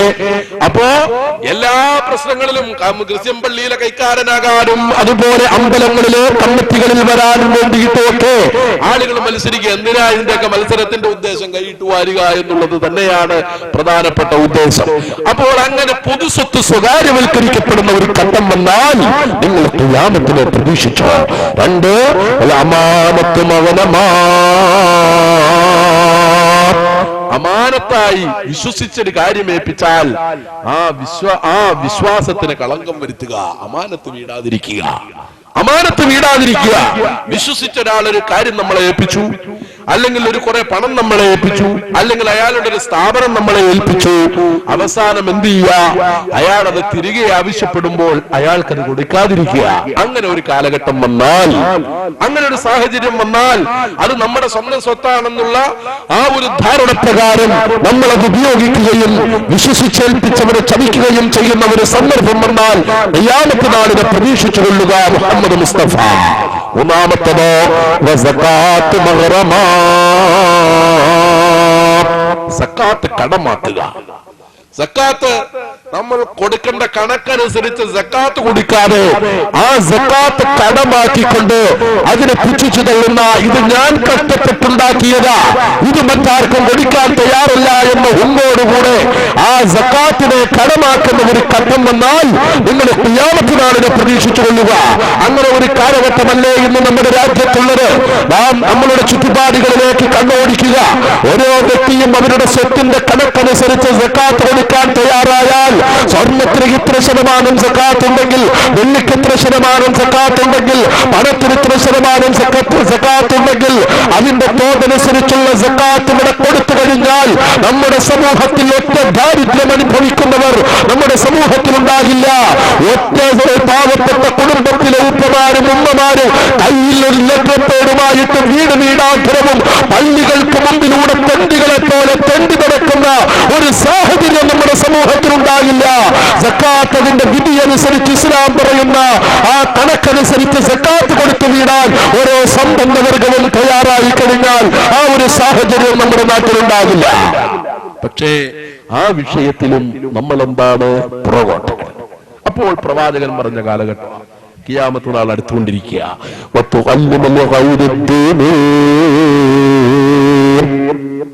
ദീനിൽ വേണ്ടാത്ത കാര്യങ്ങൾ പഠിപ്പിക്കുക, ദീനിന് വിരുദ്ധമായ കാര്യങ്ങൾ പഠിപ്പിക്കുക. ഈ കാലഘട്ടത്തിൽ അതും നടന്നുകൊണ്ടിരിക്കുക. അതിനെ ഞാൻ വിശദീകരിക്കുന്നില്ല, വിശദീകരിച്ചാൽ വേറൊരു തലത്തിലേക്ക് പോകും, അതുകൊണ്ട് അതും ഞാൻ പറയുന്നില്ല. അപ്പോൾ അങ്ങനെയുള്ള കാര്യങ്ങൾ വളരെ ചുരുങ്ങിയ ചില കാര്യങ്ങൾ പറഞ്ഞു എന്ന് മാത്രമേ ഉള്ളൂ. ഇതിന് സമാനമായ കാര്യങ്ങൾ നിങ്ങൾ കണ്ടാൽ ഖിയാമത്ത് നാളിനെ പ്രതീക്ഷിച്ചോ. മുഹമ്മദ് മുസ്തഫ അള്ളാന്റെ റസൂല് പറഞ്ഞു. അപ്പോൾ ഖിയാമത്ത് നാളല്ലാതെ ഇന്ന ഡേറ്റില് ഒറ്റയടിക്ക് ഇന്ന ഡേറ്റിൽ ലോകം അവസാനിക്കുമെന്ന് പറഞ്ഞിട്ടില്ല. അമേരിക്കയിലെ സുവിശേഷ പ്രഭാഷകനായ ജോർജ് ഗാംബിംഗ് കത്തോലിക്ക സഭയോ യാക്കോബൈറ്റ് സഭയോ ഒന്നും അംഗീകരിക്കുന്ന ഒരാളല്ല. അയാൾ സ്വന്തമായിട്ടൊരു ഒരു പ്രസ്ഥാനം ഉണ്ടാക്കി ബൈബിളിനെ ദുർവ്യാഖ്യാനം ചെയ്തുകൊണ്ട് പ്രചരണം നടത്തിക്കൊണ്ടിരിക്കുന്ന ഒരാളാണ് ജോർജ് ഗാംബിംഗ്. ആ ജോർജ് ഗാംബിംഗ് സ്വന്തമായിട്ട് റേഡിയോ നിലയമൊക്കെ ഉള്ള ആളാ. ആ റേഡിയോ നിലയത്തിലൂടെ പ്രക്ഷേപണം ചെയ്തു 2000 ലോകം അവസാനിക്കുന്നു. ഇത് കേട്ടപ്പോ അയാളുടെ അനുയായികളൊക്കെ എന്ത് ചെയ്തു? 2000 ലോകം അവസാനിക്കാൻ പോവല്ലേ, സമ്പത്തുണ്ടായിരുന്ന ആളുകളൊക്കെ സമ്പത്ത് ദൂർത്തടിച്ച് ചെലവാക്കാൻ തുടങ്ങി. സമ്പത്തില്ലാത്തവരൊക്കെ 2001 അവധി പറഞ്ഞ് കടം മേടിക്കാൻ തുടങ്ങി. 2000 ലോകം അവസാനിച്ച് 2001 കൊടുക്കണ്ടല്ലോ, അങ്ങനെ കടം മേടിച്ച് ചെലവാക്കി. അവസാനം 2000 ആയപ്പോ എന്ത് സംഭവിച്ചു? ലോകത്തൊന്നും സംഭവിച്ചില്ല. ഈ കാമ്പിങ്ങിന്റെ അനുയായികള് അയാളുടെ കൈയും കാലും തല്ലി ഓടിച്ചു എന്ന് പത്രത്തിൽ വാർത്ത നമ്മൾ വായിച്ചതാ. അപ്പൊ ലോകം ഇന്ന ഡേറ്റിൽ അവസാനിക്കുമെന്ന് ആരോടും പറഞ്ഞിട്ടില്ല. ഇന്ന അടയാളങ്ങൾ നിങ്ങൾ കണ്ടാൽ ഖിയാമത്തിനാളിനെ നിങ്ങൾ പ്രതീക്ഷിച്ചോ. മുഹമ്മദ് മുസ്തഫ സല്ലല്ലാഹു അലൈഹി വസല്ലം രണ്ടാമത്തെ കാര്യം എന്താ? വയുനസ്സിലുൽ ഗൈസ, മഴ എപ്പോ പെയ്യും. ഇത് അല്ലാഹു ഒരാൾക്കും അറിയിച്ചു കൊടുത്തിട്ടില്ല. അപ്പൊ നിങ്ങൾ പറയും കാലാവസ്ഥാ നിരീക്ഷകർ പറയുന്നുണ്ടല്ലോ. കാലാവസ്ഥാ നിരീക്ഷകർ എന്താ പറയുന്നത്? കേരളത്തിൽ പരക്കെ മഴ പെയ്യാനും സാധ്യതയുണ്ട്, പെയ്യാതിരിക്കാനും സാധ്യതയുണ്ട്. ഇതാർക്കാ പറയാൻ പറ്റില്ലാത്തത്? എല്ലാവർക്കും പറയാൻ പറ്റുന്ന കാര്യമാണ്. കാലാവസ്ഥാ നിരീക്ഷകരല്ല മഴയുടെ കാര്യം തീരുമാനിക്കുന്നത്. അള്ളാഹു പറയുന്നു മഴയെ പറ്റിയുള്ള അറിവ് അള്ളാഹുവിൽ നിക്ഷിപ്തമാണ്. അള്ളാഹു മഴ പെയ്യിക്കാൻ തീരുമാനിച്ചാൽ മഴ കൊണ്ട് ഏൽപ്പിക്കപ്പെട്ട മലക്ക് മീകാഈൽ അലൈഹിസ്സലാത്തു വസ്സലാമിനെ വിളിച്ചുകൊണ്ട് അള്ളാഹു പറയും, മീകാഈലേ, കേരളത്തിലെ കരിനാഗപ്പള്ളി എന്ന് പറയുന്ന സ്ഥലത്തിന് തൊട്ടടുത്തുള്ള കണ്ണേത്ത് എന്ന് പറയുന്ന സ്ഥലത്ത് ഇത്ര സെന്റിമീറ്ററിൽ മഴ വർഷിപ്പിക്കണേ മീകാഈൽ. മീകാഈൽ അലൈഹിസ്സലാത്തു വസ്സലാമിനോട് അല്ലാഹു പറഞ്ഞാൽ കണ്ണേറ്റിന് മീകാഈൽ അലൈഹിസ്സലാത്തു വസ്സലാം മഴ വർഷിപ്പിക്കുകയാണ്. ഒരുപക്ഷേ കണ്ണേറ്റിന് മഴ പെയ്യുമ്പോൾ തൊട്ടടുത്ത സ്ഥലമായ ചവറയിൽ മഴയില്ലല്ലോ. ഒരുപക്ഷേ ആ സമയത്ത് കരിനാഗപ്പള്ളിയിൽ പെയ്യുന്നത് കറുത്ത മഴയായിരിക്കാം. മഴ എവിടെ പെയ്യിക്കണം, ഏത് രൂപത്തിൽ പെയ്യിക്കണം, എപ്പോൾ പെയ്യിപ്പിക്കണം, എത്ര സെന്റിമീറ്ററിൽ പെയ്യിക്കണമെന്ന് തീരുമാനിക്കുന്നത് അല്ലാഹു റബ്ബുൽ ഇസ്സത്താണ്. ഇത് അല്ലാഹു മറ്റാർക്കും അറിയിച്ചു കൊടുത്തിട്ടില്ല. മൂന്നാമത്തെ കാര്യം എന്താണെന്നറിയോ? വയഅലമു മാ ഫിൽ അർഹാം, ഗർഭാശയത്തിൽ കിടക്കുന്ന കുഞ്ഞിന്റെ പരിപൂർണ അവസ്ഥ ഇതറിയുന്നവൻ അല്ലാഹുവാ. ഗർഭാശയത്തിൽ കിടക്കുന്ന ഒരു പെണ്ണ് ഗർഭിണിയായാൽ ആ പെണ്ണിന്റെ ഗർഭാശയത്തിൽ കിടക്കുന്ന കുഞ്ഞിന്റെ പരിപൂർണ അവസ്ഥ അറിയുന്നത് റബ്ബാണ്. വിശുദ്ധ ഖുർആൻ അതുവരെയിട്ട് പറയുമ്പോൾ ഒരുപക്ഷേ ഇവിടെ പ്രഭാഷണം കേൾക്കാൻ വേണ്ടി വന്നിരിക്കുന്ന പെങ്ങന്മാരെ പറയുന്ന എന്റെ പ്രിയപ്പെട്ട സഹോദരിമാര് സഹോദരന്മാരൊക്കെ പറയും അത് വെറുതെയാ. ഒരു പെണ്ണിന് ഗർഭിണിയായാൽ ആ പെണ്ണിനെ സ്കാനിങ്ങിന് വിധേയമാക്കിയാൽ ആ ഗർഭാശയത്തിൽ കഴിയുന്ന കുഞ്ഞിന്റെ പരിപൂർണ അവസ്ഥ ആധുനിക വൈദ്യശാസ്ത്രം എന്ന് വളരെ വ്യക്തമായിട്ട് പറയുന്നു. ആ കുട്ടിയുടെ ഇപ്പോഴത്തെ അവസ്ഥ എന്താ?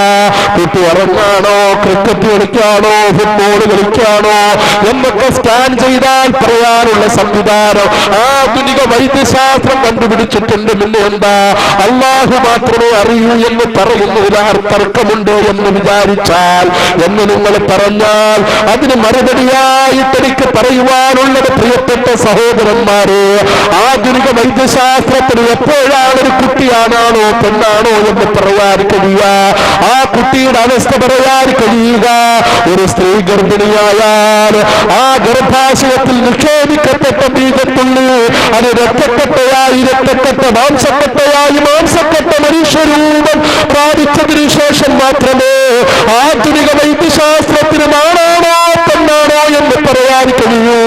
അതായത് ഒരു സ്ത്രീ ഗർഭിണിയായി 4 മാസത്തിന് ശേഷം മാത്രമാണ് ആധുനിക വൈദ്യശാസ്ത്രത്തിന് ആണാണോ പെണ്ണാണോ എന്ന് പറയാൻ കഴിയൂ. എങ്കിൽ അല്ലാഹു റബ്ബുൽ ഇസ്സത്തിന് 4 മാസം പോയിട്ട് 4 ആഴ്ച പോയിട്ട് 4 ദിവസം പോലും വേണ്ട എന്റെ പ്രിയമുള്ള സഹോദരന്മാരെ, പിതാവിന്റെ മുതുകിൽ നിന്നും നിർഗളിക്കുന്ന ബീജത്തുള്ളികൾ മാതാവിന്റെ ഗർഭാശയത്തിലെ സുരക്ഷിതമായ അറയിൽ നിക്ഷേപിക്കപ്പെടുന്ന സമയം കൊണ്ട് പടച്ചതമ്പുരാന് തീരുമാനമുണ്ട്. ആ ഗർഭത്തിൽ നിന്ന് ജനിക്കുന്ന കുട്ടിയാണാണോ പെണ്ണാണോ, അതോ ഉൻസയാണോ, ചെവി കേൾക്കാത്തതാണോ, കണ്ണു കാണാത്തതാണോ, കാലില്ലാത്തതാണോ, കൈയില്ലാത്തതാണോ, അല്ലാഹു റബ്ബുൽ ഇസ്സത്തിന് തീരുമാനമുണ്ട് കേട്ടോ. അതുകൊണ്ടാണ് പടച്ചതമ്പുരാൻ പറഞ്ഞത് വയഅലമു മാ ഫിൽ അർഹാം, ഗർഭാശയത്തിൽ കിടക്കുന്ന കുഞ്ഞിന്റെ പരിപൂർണ അവസ്ഥ അറിയുന്നവൻ അല്ലാഹു റബ്ബുൽ ഇസ്സത്താ. നാലാമതായിട്ട് അല്ലാഹു റബ്ബുൽ ഇസ്സത്ത് പറയുന്നു വമാ തദ്രീ നഫ്സുൻ മാദാ തക്സിബു ഗദാ, നാളെ നാളെ ഓരോ മനുഷ്യനും എന്ത് പ്രവർത്തിക്കൂ ഇത് തീരുമാനിക്കുന്നത് അല്ലാഹു റബ്ബുൽ ഇസ്സത്താണ്. നമുക്കെല്ലാം ഒരു കണക്കുകൂട്ടലുണ്ട് എന്നൊരു പക്ഷേ മതപ്രഭാഷണത്തിന്റെ അവസാനത്തെ ദിവസമായിരിക്കാം. അവസാനത്തെ ദിവസമാ മതപ്രഭാഷണത്തിന്റെ. അതുകൊണ്ട് നാളെ നേരത്തെ കിടന്നുറങ്ങണമെന്ന് കരുതിയിരിക്കുന്നവർ ഈ സദസ്സിലുണ്ട്. നമ്മുടെ പെങ്ങന്മാരാകട്ടെ ഒത്തിരി സീരിയലിൽ കുടിശ്ശികയായിട്ടുണ്ട്. ഇൻഷാ അല്ലാഹ് അതൊക്കെ നാളെ ഖളാ വീട്ടണമെന്ന് നെയ്യത്തിലിരിക്കുന്നവരുണ്ടാകാം. സഹോദരന്മാർ ഒത്തിരി കാര്യങ്ങൾ മനസ്സിൽ കരുതി വെച്ചിട്ടുണ്ട്. നാളെ ഇന്ന സ്ഥലത്ത് പോകണം, നേരത്തെ കിടന്നുറങ്ങണം എന്നൊക്കെ തീരുമാനിച്ച് ഓരോ കണക്കുകൂട്ടലുകളായിട്ടാണ് ഇരിക്കുന്നത്. നാളെ ഓരോ മനുഷ്യന് എന്ത് പ്രവർത്തിക്കും ഇത് തീരുമാനിക്കുന്നത് ആരാ? അല്ലാഹു റബ്ബുൽ ഇസ്സത്ത. നമുക്കൊത്തിരി തീരുമാനമൊക്കെ ഉണ്ട്. നാളെ നേരത്തെ പോയി കിടന്നുറങ്ങണം, അതുപോലെ മറ്റു പല കാര്യങ്ങൾക്ക് പോകണം, ഇന്ന കാര്യം ചെയ്യണം എന്നൊക്കെ തീരുമാനിച്ച നമ്മളൊക്കെ ഇവിടെ ഇരിക്കണം അല്ലേ? പക്ഷേ നാളെ നമ്മൾ എവിടെയായിരിക്കും ഇത് തീരുമാനിക്കുന്നത് ആരാ? അല്ലാഹുവാ. നാളെ നമ്മൾ ഖബറിലായിരിക്കുമോ ഈ സമയത്ത്? അതോ അപകടത്തിൽപ്പെട്ട് ആശുപത്രിയിലായിരിക്കും? അല്ലാഹു കാത്തുരക്ഷിക്കുമാറാകട്ടെ. അതെയോ വേറെ ഏതെങ്കിലും അവസ്ഥയിലായിരിക്കോ? ഇതൊന്നും നമുക്ക് പറയാൻ പറ്റൂല. നാളത്തെ എന്ത് കാര്യവും തീരുമാനിക്കുന്നത് അല്ലാഹുവാ. അതുകൊണ്ടാണ് നാളത്തെ എന്ത് കാര്യം പറയുമ്പോഴും എന്ത് പറയണം? ഇൻഷാ അല്ലാഹ് ചേർത്ത് വേണം നാളത്തെ ഏത് കാര്യവും നമ്മൾ പറയാൻ. നമ്മൾ ഇൻഷാ അല്ലാഹ് പറയും. ഒരു കാര്യം ചെയ്യില്ല എന്ന് മനസ്സിൽ ഉറപ്പിച്ചിട്ട് നമ്മൾ ഇൻഷാ അല്ലാഹ് പറയും അല്ലേ? നമ്മൾ അങ്ങനെ ഇൻഷാ അല്ലാഹ് പറയൂ? അങ്ങനെയല്ല. ആത്മാർത്ഥമായിട്ട് എന്ത് കാര്യം നാളെ പറയുമ്പോഴും ഇൻഷാ അല്ലാഹ് ചേർത്ത് വേണം പറയാൻ. മഹാനായ മുഹമ്മദ് മുസ്തഫ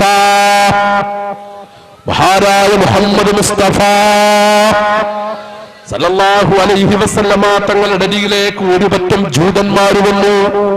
ജൂതന്മാരെന്ന് പറഞ്ഞാൽ അവർ ഇസ്ലാമിന്റെ ശത്രുക്കളാ. ആദ്യകാലത്തും ശത്രുക്കളാ, ഇപ്പോഴും ശത്രുക്കളാ. മുസ്ലിങ്ങളുടെ മാത്രം ശത്രുക്കളല്ല, ക്രിസ്ത്യാനികളുടെയും ശത്രുക്കളാ ജൂതന്മാർ. ക്രിസ്ത്യാനികളുടെ യേശു ക്രിസ്തു എന്ന് പറയുന്ന ആളെ ജാരസന്തതി എന്ന് വിളിക്കുന്നവരാണ് ആര്? ജൂതന്മാർ. അതുപോലെ അവർ ക്രിസ്ത്യാനികളുടെയും മുസ്ലിങ്ങളുടെയും ഒക്കെ ശത്രുക്കളാ. പക്ഷേ അമേരിക്ക എന്ന് പറയുന്ന രാഷ്ട്രത്തിന് ആ ജൂതന്മാരെ പോലെയുള്ള വഞ്ചകന്മാരെയാണ് അമേരിക്ക കൂട്ടുപിടിച്ചിരിക്കുന്നത്. അത് അമേരിക്കയുടെ നാശത്തിനാ കാരണം. ജൂതന്മാർ അടിസ്ഥാനപരമായി മുസ്ലിങ്ങളുടെയും ക്രിസ്ത്യാനികളുടെയും ശത്രുവാണ് ജൂതന്മാർ. ആ ജൂതന്മാർ ആദ്യകാലം മുതൽക്കേ ശത്രുക്കളാ. ഇന്നും മുസ്ലിങ്ങളുടെ ശത്രുക്കളാ. എന്നും ഈ വാഹനം ഇവിടെ നടന്നുകൊണ്ടിരിക്കുമ്പോഴും എന്റെ മുമ്പിൽ ഇരുന്നു കൊണ്ട് നിങ്ങൾ പ്രസംഗം കേട്ടുകൊണ്ടിരിക്കുമ്പോഴും അന്ന് ഫലസ്തീനിന്റെ തെരുവോരങ്ങളിൽ 10ഉം 13ഉം വയസ്സുള്ള സമൂഹത്തിന് ജുണ്ടബായുടെയും റാഫിഅബിന് ഹുദൈജിന്റെയും അനുയായികളായ പിഞ്ചു മക്കളെ വെടിവെച്ച് നിഷ്കരണം കൊല ചെയ്തുകൊണ്ടിരിക്കുന്നവരാണ് ജൂതന്മാർ. ആ ജൂതന്മാരുടെ കയ്യിൽ നിന്നും തങ്ങളുടെ പെങ്ങന്മാരുടെ മാനം കാക്കാൻ വേണ്ടിയിട്ടും തങ്ങളുടെ മാതാപിതാക്കളുടെ ജീവൻ സംരക്ഷിക്കാൻ വേണ്ടിയിട്ടും അല്ലാഹുവിന്റെ ഭവനങ്ങളെ സംരക്ഷിക്കാൻ വേണ്ടിയിട്ടും 10ഉം 13ഉം വയസ്സുള്ള പിഞ്ചുമക്കള് കയ്യിൽ കിട്ടിയ ചണർക്കല്ലുകളുമായി ജൂത പരീക്ഷകളുടെ കയ്യിൽ നിന്ന് രാജ്യത്തിന്റെ മാനം രക്ഷിക്കാൻ വേണ്ടിയിട്ട് കാത്തിരിക്കുന്നവരാണ് ഫലസ്തീനിലെ പാവപ്പെട്ട കുട്ടികളെങ്കിൽ ആ ജൂതന്മാർ ഇസ്ലാമിന്റെ ആരംഭകാലം മുതൽക്കേ ഇസ്ലാമിന്റെ ശത്രുക്കളാണ്.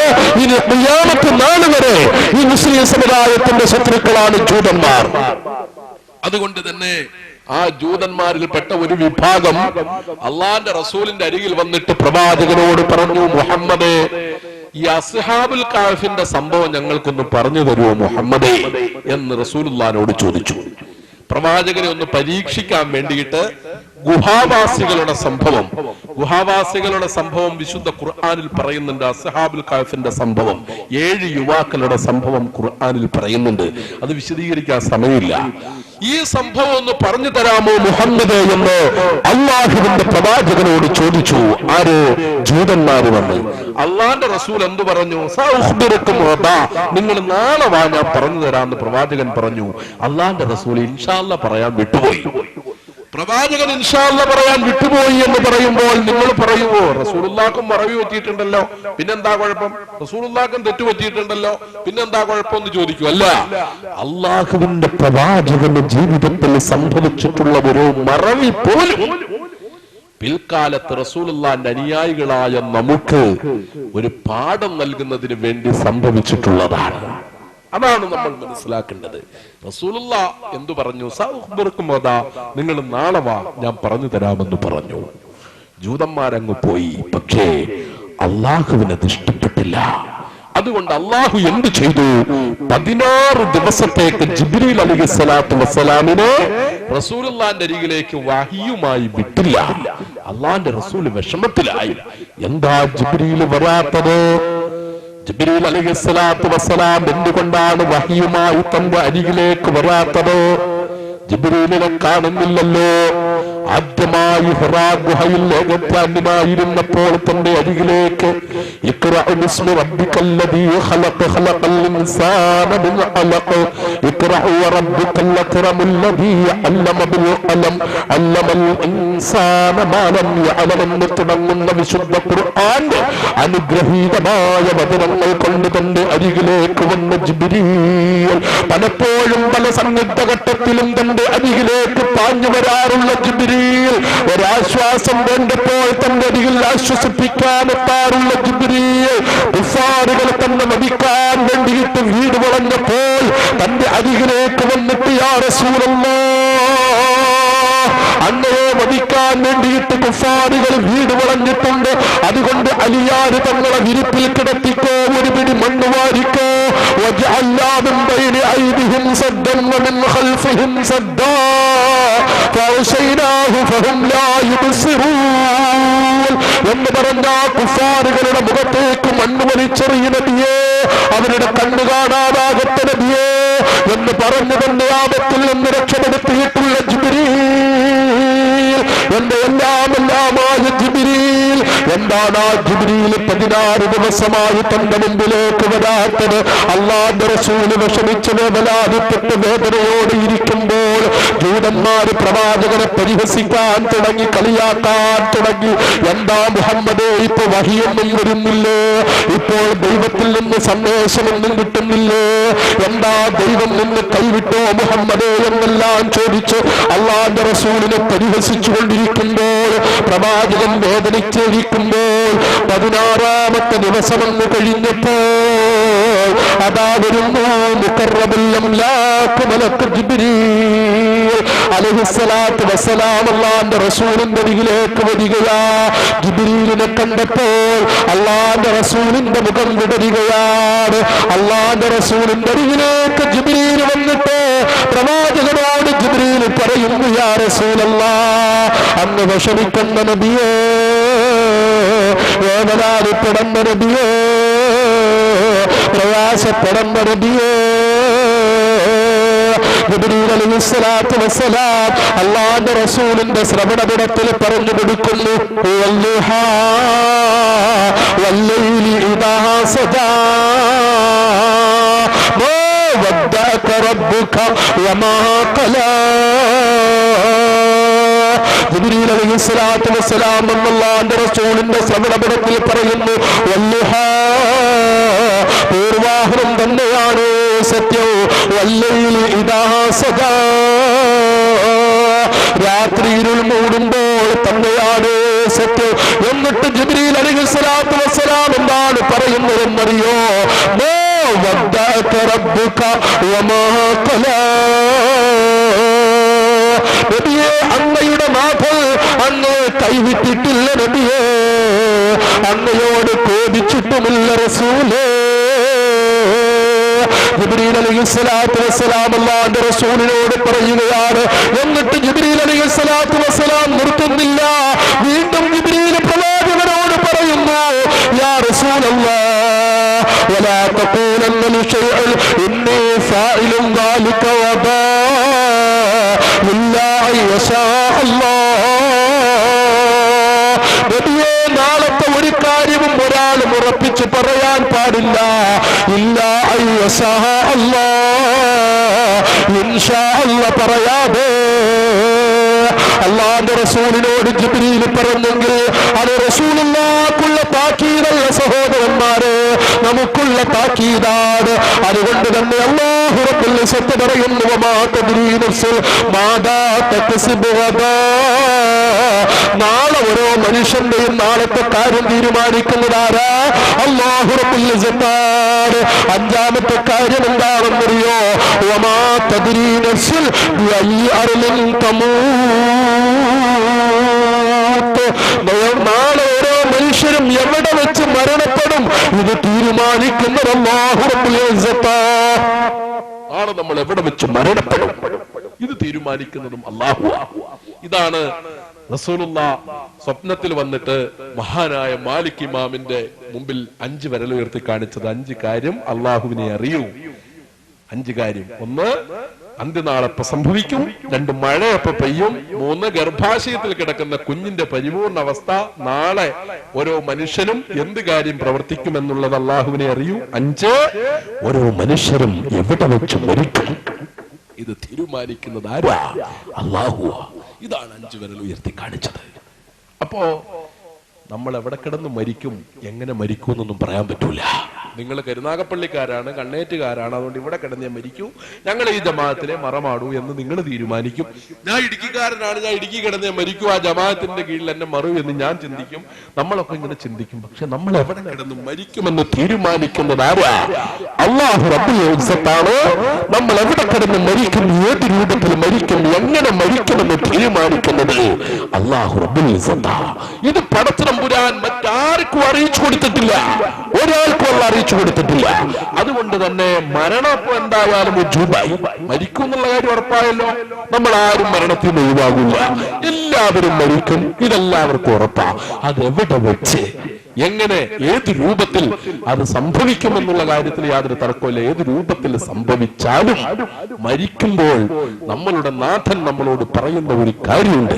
നീ ആരായിരുന്നാലും, രാജ്യം ഭരിക്കുന്ന പ്രസിഡന്റ് ആയാലും, രാജ്യത്തിന്റെ പ്രധാനമന്ത്രിയായാലും, കേരളത്തിന്റെ മുഖ്യമന്ത്രിയായാലും, ജില്ലാ കളക്ടറായാലും, നീ ഏത് ഉദ്യോഗത്തിലെത്തിയാലും അതൊന്നും ഒരു പ്രശ്നമല്ല. പക്ഷേ അല്ലാഹു പറയുന്നു, വലാ തമൂതുന്ന ഇല്ലാ വഅൻതും മുസ്ലിമൂൻ. മുസ്ലിമായിട്ടല്ലാതെ മരിക്കാൻ പാടില്ല എന്ന് അല്ലാഹു റബ്ബുൽ ഇസ്സത്ത് വിശുദ്ധ ഖുർആനിലൂടെ പറയുക. അപ്പൊ മരിക്കുമ്പോ മുസ്ലിമായിട്ട് മരിക്കണം. ദുനിയാവിൽ എന്തെല്ലാം സമ്പാദിച്ചു എന്ന് പറഞ്ഞിട്ട് യാതൊരു കാര്യമില്ല. ഇഷ്ടം പോലെ സ്വത്തുണ്ട്, അതുകൊണ്ട് പ്രയോജനമില്ല. സുന്ദരിയായ ഭാര്യയുണ്ട്, അതുകൊണ്ട് പ്രയോജനമില്ല. അല്ലെങ്കിൽ മക്കളൊക്കെ ഉയർന്ന തസ്തികയിലാ. ഒരു മകൻ എഞ്ചിനീയറാ, ഒരു മകൻ ഡോക്ടറാ, ഒരു മകൻ കളക്ടറാ, ഒരു മകൻ SI, ഒരു മകൻ SP എന്നൊക്കെ ഇങ്ങനെ നമ്മളിങ്ങനെ വീമ്പ് പറയാറുണ്ട്. അതുകൊണ്ടൊന്നും കാര്യമില്ല.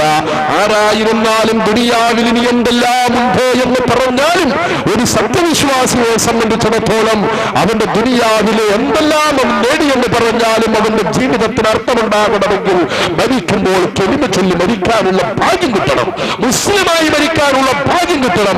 നമ്മളുടെ മുൻഗാമികളൊക്കെ ജീവിച്ചത് അതായിരുന്നു. ആ മുസ്ലിമായി മരിക്കാൻ, ആ മുഅ്മിനായി മരിക്കാൻ, മതത്തിന്റെ നിയമത്തിൽ അധിഷ്ഠിതമായ ജീവിതം നയിച്ചു മരിക്കുന്നതിന് വേണ്ടിയിട്ട് എന്തും ത്യജിക്കാൻ തയ്യാറായവരായിരുന്നു നമ്മുടെ മുൻഗാമികൾ. അതിനു വേണ്ടിയിട്ട് കുടുംബം വേണോ, കുടുംബം ത്യജിക്കാൻ അവർ തയ്യാറായിരുന്നു. അതിനു വേണ്ടിയിട്ട് സമ്പത്ത് മുഴുവൻ ത്യജിക്കണോ, അതിനവർ തയ്യാറായിരുന്നു. അതിനു വേണ്ടിയിട്ട് സുന്ദരിയായ ഭാര്യയെ ത്യജിക്കണോ, അതിനവർ തയ്യാറായിരുന്നു. അതുകൊണ്ടൊക്കെ എന്ത് സംഭവിച്ചു? അവർക്കൊക്കെ ഉന്നതമായ ദറജയിലേക്ക് എത്താൻ കഴിഞ്ഞു. അവർക്കൊക്കെ സ്വർഗത്തിന്റെ അവകാശികളായി തീരാൻ കഴിഞ്ഞു. അങ്ങനെയുള്ള എത്രയോ മഹത്തുക്കളാണ് നിങ്ങൾക്കറിയില്ലേ? ദുനിയാവല്ല, ദുനിയാവിലെ മറ്റ് സൗഭാഗ്യങ്ങളല്ല, ദുനിയാവിലെ സമ്പത്തല്ല, ദുനിയാവിലെ സുന്ദരിയായ പെണ്ണല്ല, ഇതൊന്നുമല്ല വലുത്. എനിക്ക് റബ്ബിന്റെ കോടതിയിൽ നിൽക്കുമ്പോൾ അല്ലാഹുവിന്റെ ദീനിനു വേണ്ടി ജീവിച്ചവരാണ് ഞാനെന്ന് പറഞ്ഞിട്ട് ശാശ്വതമായി എന്റെ റബ്ബെനിക്ക് നൽകുന്ന സ്വർഗമാണ് വേണ്ടത് എന്ന ചിന്താഗതിയോടെ ജീവിച്ച നമ്മുടെ മുൻഗാമികളില് മഹാനായ സഅദ് സൽമി റളിയല്ലാഹു തആല അൻഹുവിനെ പോലെയുള്ള മഹത്തുക്കളായ സഹാബാക്കൾ. നിങ്ങൾക്കറിയില്ലേ, അല്ലാഹുവിന്റെ റസൂലും സഹാബാക്കളും ഒക്കെ ഇങ്ങനെ ഇരിക്കുന്ന ഒരു സദസ്സിൽ അല്ലാഹുവിന്റെ റസൂൽ നോക്കുമ്പോൾ പെട്ടെന്നൊരു നിഴലിങ്ങനെ ഇറങ്ങുന്നത് കണ്ടു. മഹാനായ പ്രവാചകൻ ചോദിച്ചു, ആരാണത്? ആ നിഴല് അവിടെ നിന്ന് വിളിച്ചു പറഞ്ഞു, അസ്സലാമു അലൈക യാ റസൂലല്ലാഹ്, യാ റസൂലല്ലാഹ്, ഞാൻ സഅദാണ് നബിയേ.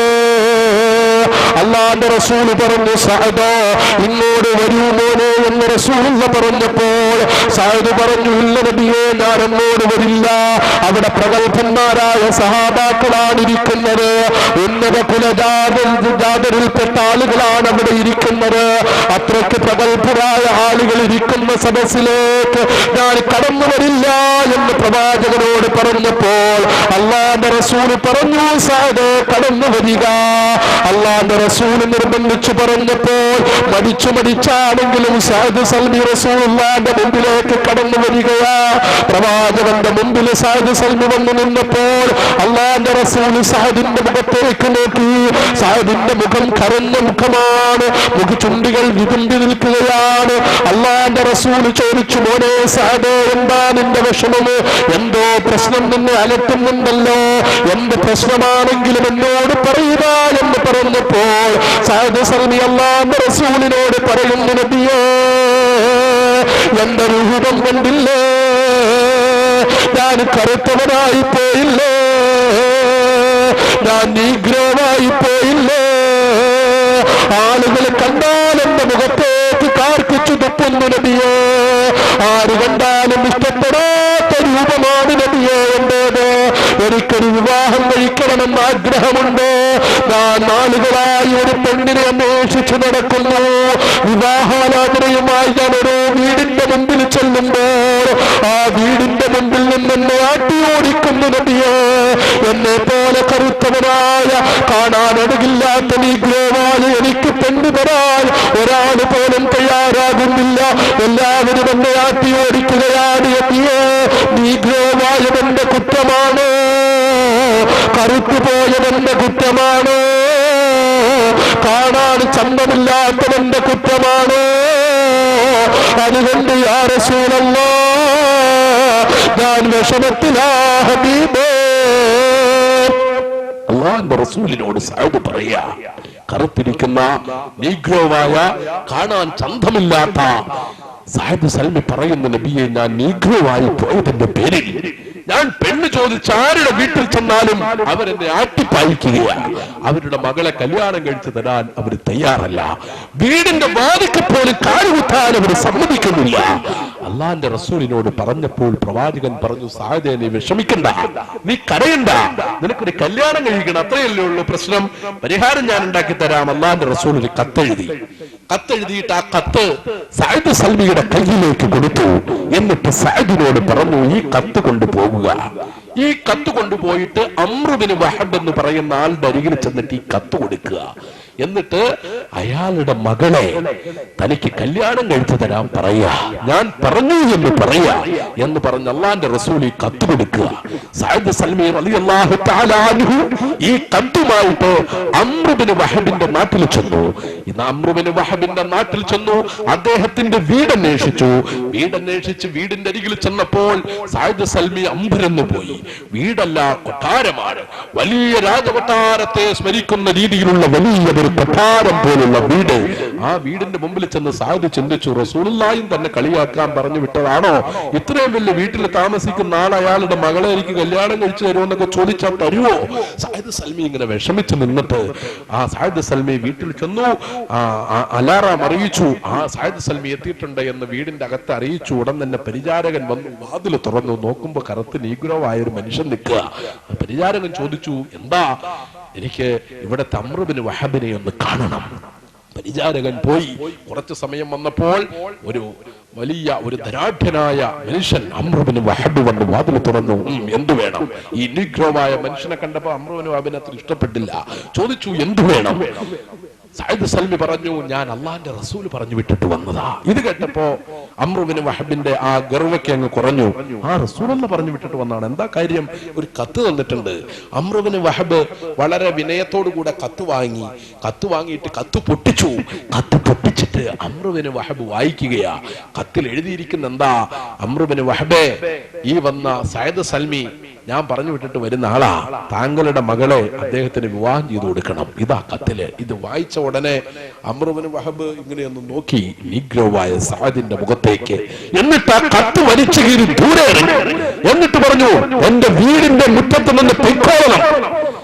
എന്റെ സുന്ദരിയും സുശീലയുമായ മകളെ കല്യാണം കഴിച്ചു തരണമെന്ന് പറഞ്ഞ് നീഗ്രോവായി കറുപ്പ് ഇരുണ്ടിരിക്കുന്ന നിനക്കെന്റെ വീടിന്റെ മുമ്പിൽ കയറി വരാൻ ലജ്ജയില്ലേ, ഇറങ്ങി പോകണമെന്ന് പറഞ്ഞ് അംർ ഇബ്നു വഹബ് ഈ സഅദ് സൽമിയെ ആട്ടിയോടിക്കുമ്പോൾ കരയുന്ന മനസ്സോടുകൂടെ വിതുമ്പുന്ന ചുണ്ടുകളോട് പൊട്ടിക്കരയുന്ന നിറഞ്ഞൊഴുകുന്ന കണ്ണുകളുമായി സഅദ് സൽമി വീട്ടിൽ നിന്ന് പുറത്തേക്ക് ഇറങ്ങുകയാണ്. അല്ലാഹുവിന്റെ റസൂലിനെ പരിഹസിക്കാൻ പറഞ്ഞു വിട്ടതാണോ? റസൂലുള്ള എന്താ എന്നോട് ഇങ്ങനെ ചെയ്തത്? അല്ലാഹുവിന്റെ റസൂൽ എന്തിനാണ് എന്നോട് ഇങ്ങനെ ചെയ്തത്? നബിയെന്ന് പരീക്ഷിച്ചതാണോ? ഇവിടെന്നും ഞാൻ നാണം പെടേണ്ടി വന്നല്ലോ എന്ന ചിന്തയോടെ കരഞ്ഞുകൊണ്ട് സഅദ് സൽമി ഇറങ്ങി നടക്കുന്നു. എന്റെ ജീവിതത്തിലേക്ക് ഈ പെണ്ണ് വരില്ല, ഒരു പെണ്ണിനും എന്നെ ഇഷ്ടപ്പെടില്ല, ഒരു പെണ്ണിന്റെ പിതാക്കന്മാർക്ക് എന്നോട് യോജിക്കാൻ കഴിയില്ല, അതുകൊണ്ട് എനിക്ക് വിവാഹം ദുനിയാവിൽ നടക്കില്ല എന്ന വിഷമത്തോടെ സഅദിനെ ഇറങ്ങി നടക്കുമ്പോൾ അംർ ഇബ്നു വഹബ് സഅദിനെ ആട്ടിയോടിക്കുന്നത് വീടിന്റെ അകത്തിരുന്നു കൊണ്ട് അംർ ഇബ്നു വഹബിന്റെ മകള് കേൾക്കുന്നു. അംർ ഇബ്നു വഹബിന്റെ മകള് സുന്ദരിയാണ്, ആര് കണ്ടാലും മോഹിക്കുന്ന പെണ്ണാണ്. ആ പെണ്ണകത്തിരുന്നു കൊണ്ട് കേൾക്കുകയാ. പെണ്ണുപ്പാനോട് ചോദിച്ചു, ഉപ്പാ ആരാ വന്നിട്ട് പോയത്? റസൂലുള്ള പറഞ്ഞയച്ചിട്ട് വിട്ട ആളല്ലോ, ആളെ ആട്ടിപ്പായിച്ചത് ശരിയാണോ? അംർ ഇബ്നു വഹബ് പറഞ്ഞു, മോളെ നിന്നെ പോലെ സുന്ദരിയും സുശീലയുമായ ആളെ കെട്ടാൻ വേണ്ടിയിട്ട് റസൂലുള്ള പറഞ്ഞയച്ചു എന്ന് പറഞ്ഞു വന്നേക്കുന്ന ഒരു നീഗ്രോവായ ചെറുപ്പക്കാരനാ. അവനെ വീടിന്റെ ഉമ്മറത്ത് പോലും കയറ്റാൻ പറ്റാത്തവനാ, അവനെ നിന്നെ കെട്ടിച്ചു കൊടുക്കാനോ? അംർ ഇബ്നു വഹബ് ചോദിച്ചപ്പോ മകള് പറഞ്ഞു, ഉപ്പാ റസൂലുള്ള പറഞ്ഞു വിട്ടാളല്ലോ, ആട്ടിയോടിച്ചത് ശരിയല്ല, അയാളെ വിവാഹം കഴിക്കാൻ ഞാൻ തയ്യാറാ. അല്ലാഹുവിന്റെ റസൂൽ വെറുതെ ഒരാളെയും പറഞ്ഞയക്കില്ല ഉപ്പാ, അതുകൊണ്ട് ആ ചെറുപ്പക്കാരനെ തിരികെ വിളിക്കൂ ഉപ്പാ, മാപ്പ് പറയൂ ഉപ്പാ എന്നീ മകളെ ഉപ്പാനോട് പറയുമ്പോൾ അംർ ഇബ്നു വഹബ് ചിന്തിക്കുന്നു, ശരിയാണ്, പെട്ടെന്നുള്ള ദേഷ്യത്തിൽ ഞാൻ ആട്ടിപ്പായിച്ചു. അല്ലാഹുവിന്റെ റസൂല് ഒന്നും കാണാതെ വെറുതെ ഒരാളെ പറഞ്ഞയക്കില്ലല്ലോ. ഉടൻ തന്നെ പരിചാരകനെ വിളിച്ചിട്ട് പറഞ്ഞു, വിളിക്കുക, ആ പോയ മനുഷ്യനെ തിരികെ വിളിച്ചു കൊണ്ടുവരിക. പരിചാരകൻ ചെന്നു, സഅദ് സൽമി കരഞ്ഞുകൊണ്ട് പോകുക. സഅദ് സൽമിയോട് പറഞ്ഞു, അംർ ഇബ്നു വഹബ് വിളിക്കുന്നു. ഉടൻ തന്നെ സഅദ് ചിന്തിച്ചു, എന്തിനാ വീണ്ടും വിളിക്കുന്നത്? ആദ്യം പറഞ്ഞ ചീത്ത പോരാഞ്ഞിട്ട് രണ്ടെണ്ണം കൂടി പറയാൻ വേണ്ടിയിട്ടായിരിക്കോ എന്നുള്ള ചിന്തയിൽ ശങ്കയോടുകൂടെ സഅദ് സൽമി തിരിച്ചു വരികയാ. തിരിച്ചു വന്നപ്പോൾ അംർ ഇബ്നു വഹബ് പറഞ്ഞു, എന്നോട് ക്ഷമിക്കണം, പെട്ടെന്നുള്ള വികാരാവേശത്താല് ദേഷ്യത്താലാണ് ഞാൻ പറഞ്ഞിരുന്നത്, താങ്കൾക്ക് കല്യാണം കഴിച്ചു തരാൻ തയ്യാറല്ല എന്ന്.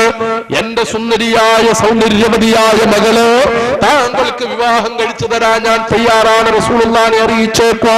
സഅദ് സൽമിക്ക് മനസ്സിലായില്ല, സ്വപ്നം കാണുവാണോ, ആകാശത്താണോ, ഭൂമിയിലാണോ, സഅദിന് ചിന്തിക്കാൻ പോലും പറ്റുന്നില്ല. സഅദ് സൽമി സന്തോഷത്തോടെ റസൂലുള്ളാഹിന്റെ അരികിലേക്ക് പോകുകയാ. ഇതാ സുന്ദരിയായ ഒരു പെൺകുട്ടി എന്റെ ജീവിത സഖിയാകാൻ പോകുന്നു, അതും കുബേരനായ ഒരാളുടെ മകളെ തനിക്ക് കല്യാണം ചെയ്തു തരാൻ പോകുന്നു, തനിക്ക് ഭാഗ്യം വന്നിരിക്കുന്നു. റസൂലുള്ളാഹിന്റെ അരികിലേക്ക് ചെല്ലുക തന്നെ. അല്ലാഹുവിന്റെ റസൂലിന്റെ അരികിലേക്ക് സഅദ് സൽമി ചെല്ലുകയാണ്. പ്രവാചകന്റെ അരികിൽ ചെന്നിട്ട് പറയുന്നു, യാ റസൂലല്ലാഹ്, അംർ ഇബ്നു വഹബ് സമ്മതിച്ചു നബിയേ, കല്യാണത്തിന് തയ്യാറാണെന്ന് അറിയിച്ചു നബിയേ, തടസ്സങ്ങൾ നീങ്ങി നബിയേ. റസൂലുള്ളാഹിന്റെ കരങ്ങൾ പിടിച്ചുകൊണ്ട് പറഞ്ഞപ്പോൾ അല്ലാഹുവിന്റെ റസൂൽ പറഞ്ഞു, സഅദ് സന്തോഷിക്കാനൊക്കെ വരട്ടെ, നീ കല്യാണത്തിന് തയ്യാറാണ്, കല്യാണം കഴിക്കാൻ തടസ്സമൊന്നുമില്ല, പക്ഷേ മഹർ കൊടുക്കാൻ പണമുണ്ടോ? മഹർ കൊടുക്കാൻ കാശുണ്ടോ? സഅദ് സൽമിയുടെ എല്ലാ സന്തോഷവും ആവിയായിട്ട് ചോർന്നുപോയി. കാരണം എന്താ? അതിന്റെ ഇടയിലൊന്നും ഈ ഒരു കാര്യം ചിന്തിച്ചില്ല, എന്ത്? മഹർ. അത് ഇന്ന് നമ്മളും ആരും ചിന്തിക്കാറില്ല. എന്താ ഈ മഹറിന്റെ വിഷയം? നമ്മളും ചിന്തിക്കാറില്ല. ചിന്തിക്കാറുണ്ടോ? ഇല്ല. ചിന്തിക്കണ എപ്പോഴാ? ഉസവ്വിജുക അലാമ അമറല്ലാഹു ബിഹി മിൻ ഇംസാക്കിൻ എന്നിങ്ങനെ പറയുമ്പോ ഉസ്താദ് ചോദിക്കും, മഹർ എത്രയാന്ന് ചോദിക്കും ചെറുക്കനോട്. അപ്പോഴാ ചെറുക്കനും മഹറിന്റെ കാര്യം ഓർക്കുന്നത്. അപ്പൊ ചെറുക്കൻ അടുത്തിരിക്കണത് മാമായ ആരെങ്കിലും ആയിരിക്കും. മാമാട്ട് ചോദിക്കും, മാമ മഹർ എത്രയാ? അപ്പൊ മാമ പറയും, അല്ലാ അത് ചോദിക്കണമല്ലോ അകത്ത്. അമ്മായിട്ട് ചോദിക്കണം, മോനെ എത്രയാ നിന്റെ ഉമ്മ പറഞ്ഞു വിട്ടേക്കുന്നതെന്ന്. അങ്ങനെ അകത്ത് ചെന്നിട്ട് ചോദിക്കും. അങ്ങനെ പാസ് ചെയ്ത് ഒരു 5 മിനിറ്റ് കഴിയുമ്പോഴത്തേക്കും വരും. എന്താ? 10 ഗ്രാം സ്വർണം. 10 ഗ്രാം സ്വർണം മഹറിന് പകരമായിട്ട് നിക്കാഹ് നടത്തി കൊടുക്കുന്നു. ചില സ്ഥലത്തൊന്നും ഈ മഹറിന്റെ വിവരം കിട്ടാൻ താമസിക്കുന്ന ഉസ്താദ് മഹറങ്ങ് പ്രഖ്യാപിച്ചെന്ന് പറയാ. അത് കൊടുക്കാതിരിക്കും അള്ളാഹു ആലം. പിന്നീട് അപ്പൊ അങ്ങനെയാ മഹറിന്റെ കാര്യം നമ്മൾ ചിന്തിക്കുന്ന അപ്പോഴാ അല്ലേ? ഇന്ന് മഹറിന് പ്രസക്തി ഒന്നുമില്ല. അന്ന് പ്രസക്തി എന്തിനാ? സ്ത്രീധനത്തിനാ പ്രസക്തി. സ്ത്രീധനത്തിന് കല്യാണം ആലോചിക്കുമ്പോ തന്നെ സ്ത്രീധനം എത്ര കിട്ടുമെന്നാ. പെണ്ണില്ലെങ്കിലും കുഴപ്പമില്ല, കാശും വന്നാൽ മതി എന്നുള്ളതാ പറയുന്നത്. പെണ്ണ് വേണമെന്നൊന്നുമില്ല, കാശും കൂടി കിട്ടിയാൽ മതി. എത്ര ലക്ഷം കിട്ടും, എത്ര പവൻ കിട്ടും, കാറാണോ ജീപ്പാണോ, കാറാണെങ്കിൽ അത് ഏതാണ്, ഇങ്ങനെ ഇതൊക്കെയാണ് ആളുകളുടെ അന്വേഷണം. അല്ലാതെ കല്യാണത്തിന്റെ മര്യാദകൾ പാലിച്ചുകൊണ്ടുള്ള വിവാഹമൊക്കെയാണോ ഇപ്പൊ നടക്കുന്നത്? അല്ല. ഇസ്ലാമിന്റെ നിയമം പാലിച്ചുകൊണ്ടുള്ള വിവാഹമാണോ ഇപ്പൊ നടക്കുന്നത്? അല്ല. സ്ത്രീധനം എന്ന് പറയുന്ന വ്യവസ്ഥിതി ഏറ്റവും അധികം എതിർത്തിരിക്കുന്ന പ്രത്യയശാസ്ത്ര ഏതാ? ഇസ്ലാം. ഏറ്റവും കൂടുതൽ സ്ത്രീധനത്തിനെതിരെ ശബ്ദിക്കുന്ന മതം ഇസ്ലാമാണ്. ഏറ്റവും കൂടുതൽ സ്ത്രീധനം മേടിക്കുന്നത് മുസ്ലിങ്ങളുമാണ്. അല്ലാന്ന് പറയാൻ പറ്റും വേറൊരു മതത്തിലുമില്ല. ക്രിസ്ത്യൻ സമുദായത്തിൽപ്പെട്ട ഒരു പെൺകുട്ടിയെ അതേ സമുദായത്തിൽപ്പെട്ട ഒരു ചെറുപ്പക്കാരന് കല്യാണം കഴിച്ചു കൊടുക്കുമ്പോൾ അവരൊരു 2 ലക്ഷം രൂപ സ്ത്രീധനം കൊടുക്കണമെങ്കിൽ ചെറുക്കന് ഒരു 25-50-30 ലക്ഷം രൂപയുടെ ആസ്തി കാണണം. അത് ഹിന്ദു സമുദായത്തിലും അത് തന്നെയാ. മുസ്ലിം സമുദായത്തിൽ ചെറുക്കം തന്നെ വേണമെന്നില്ല. ചെറുക്കന്റെ ഒരു ഫോട്ടോസ്റ്റാറ്റ് കോപ്പി എടുത്തുകൊണ്ട് വെച്ച് കൊടുത്താൽ 10 ലക്ഷം.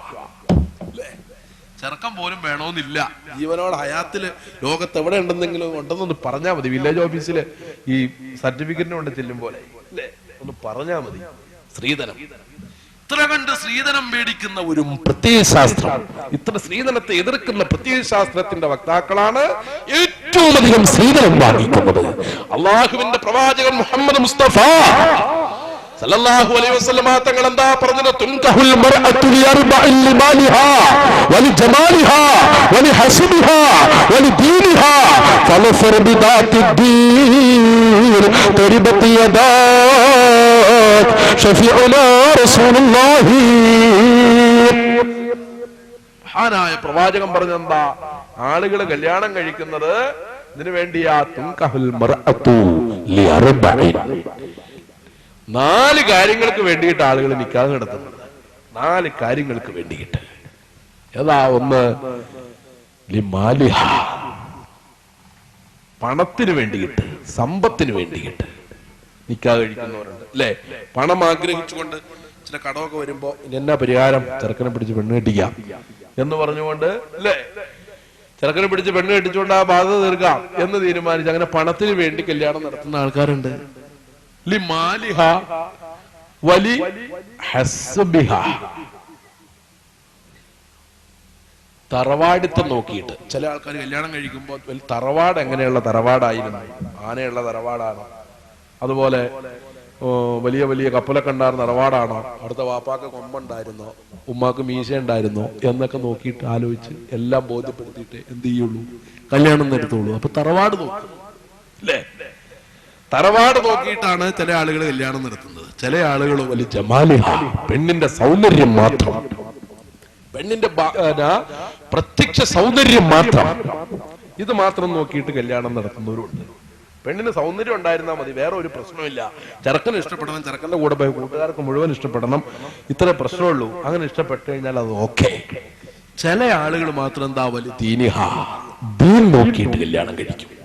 സൗന്ദര്യം ഇച്ചിരി കുറഞ്ഞാലും വേണ്ടില്ല, സമ്പത്ത് ഇച്ചിരി കുറഞ്ഞാലും വേണ്ടില്ല, തറവാടിത്തം ഇച്ചിരി കുറഞ്ഞാലും വേണ്ടില്ല, ദീനുള്ള പെണ്ണാണോ ഇത് നോക്കിയിട്ട് കല്യാണം കഴിക്കും. അല്ലാഹുവിന്റെ റസൂൽ മുഹമ്മദ് മുസ്തഫ സല്ലല്ലാഹു അലൈഹി വസല്ലമ തങ്ങൾ പറഞ്ഞു, ഫലഫർ ബിദാത്തിദ്ദീൻ, ദീനിന് നിങ്ങൾ പ്രാധാന്യം കൊടുക്കണം, ദീനിന് പ്രാധാന്യം കൊടുക്കണം.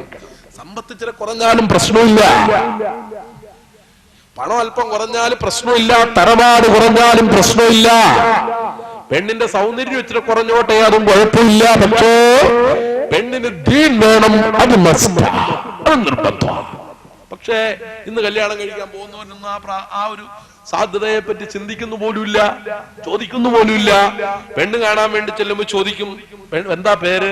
പേര് പറഞ്ഞതിന് ശേഷം എത്ര എന്താ ക്വാളിഫിക്കേഷൻ, ഒന്നില്ലെങ്കിൽ BSc അല്ലെങ്കിൽ B.Ed, അതും അല്ലെങ്കിൽ MA അല്ലെങ്കിൽ M.Tech, അങ്ങനെ അല്ലെങ്കിൽ കമ്പ്യൂട്ടറിൽ ഉന്നത വിജയം, അതുപോലെ എന്തെങ്കിലും ഒരു സംഭവം പറയും. ഓക്കെ, മദ്രസയുടെ കാര്യം പിന്നെ ചോദിക്കുന്നതൊക്കെ അപൂർവ. ദീനീ വിദ്യാഭ്യാസം എന്തുമാത്രമുണ്ട് എന്ന് ചോദിക്കല് അപൂർവ. അത് ചോദിക്കാത്തതിന്റെ കാരണം എന്താ?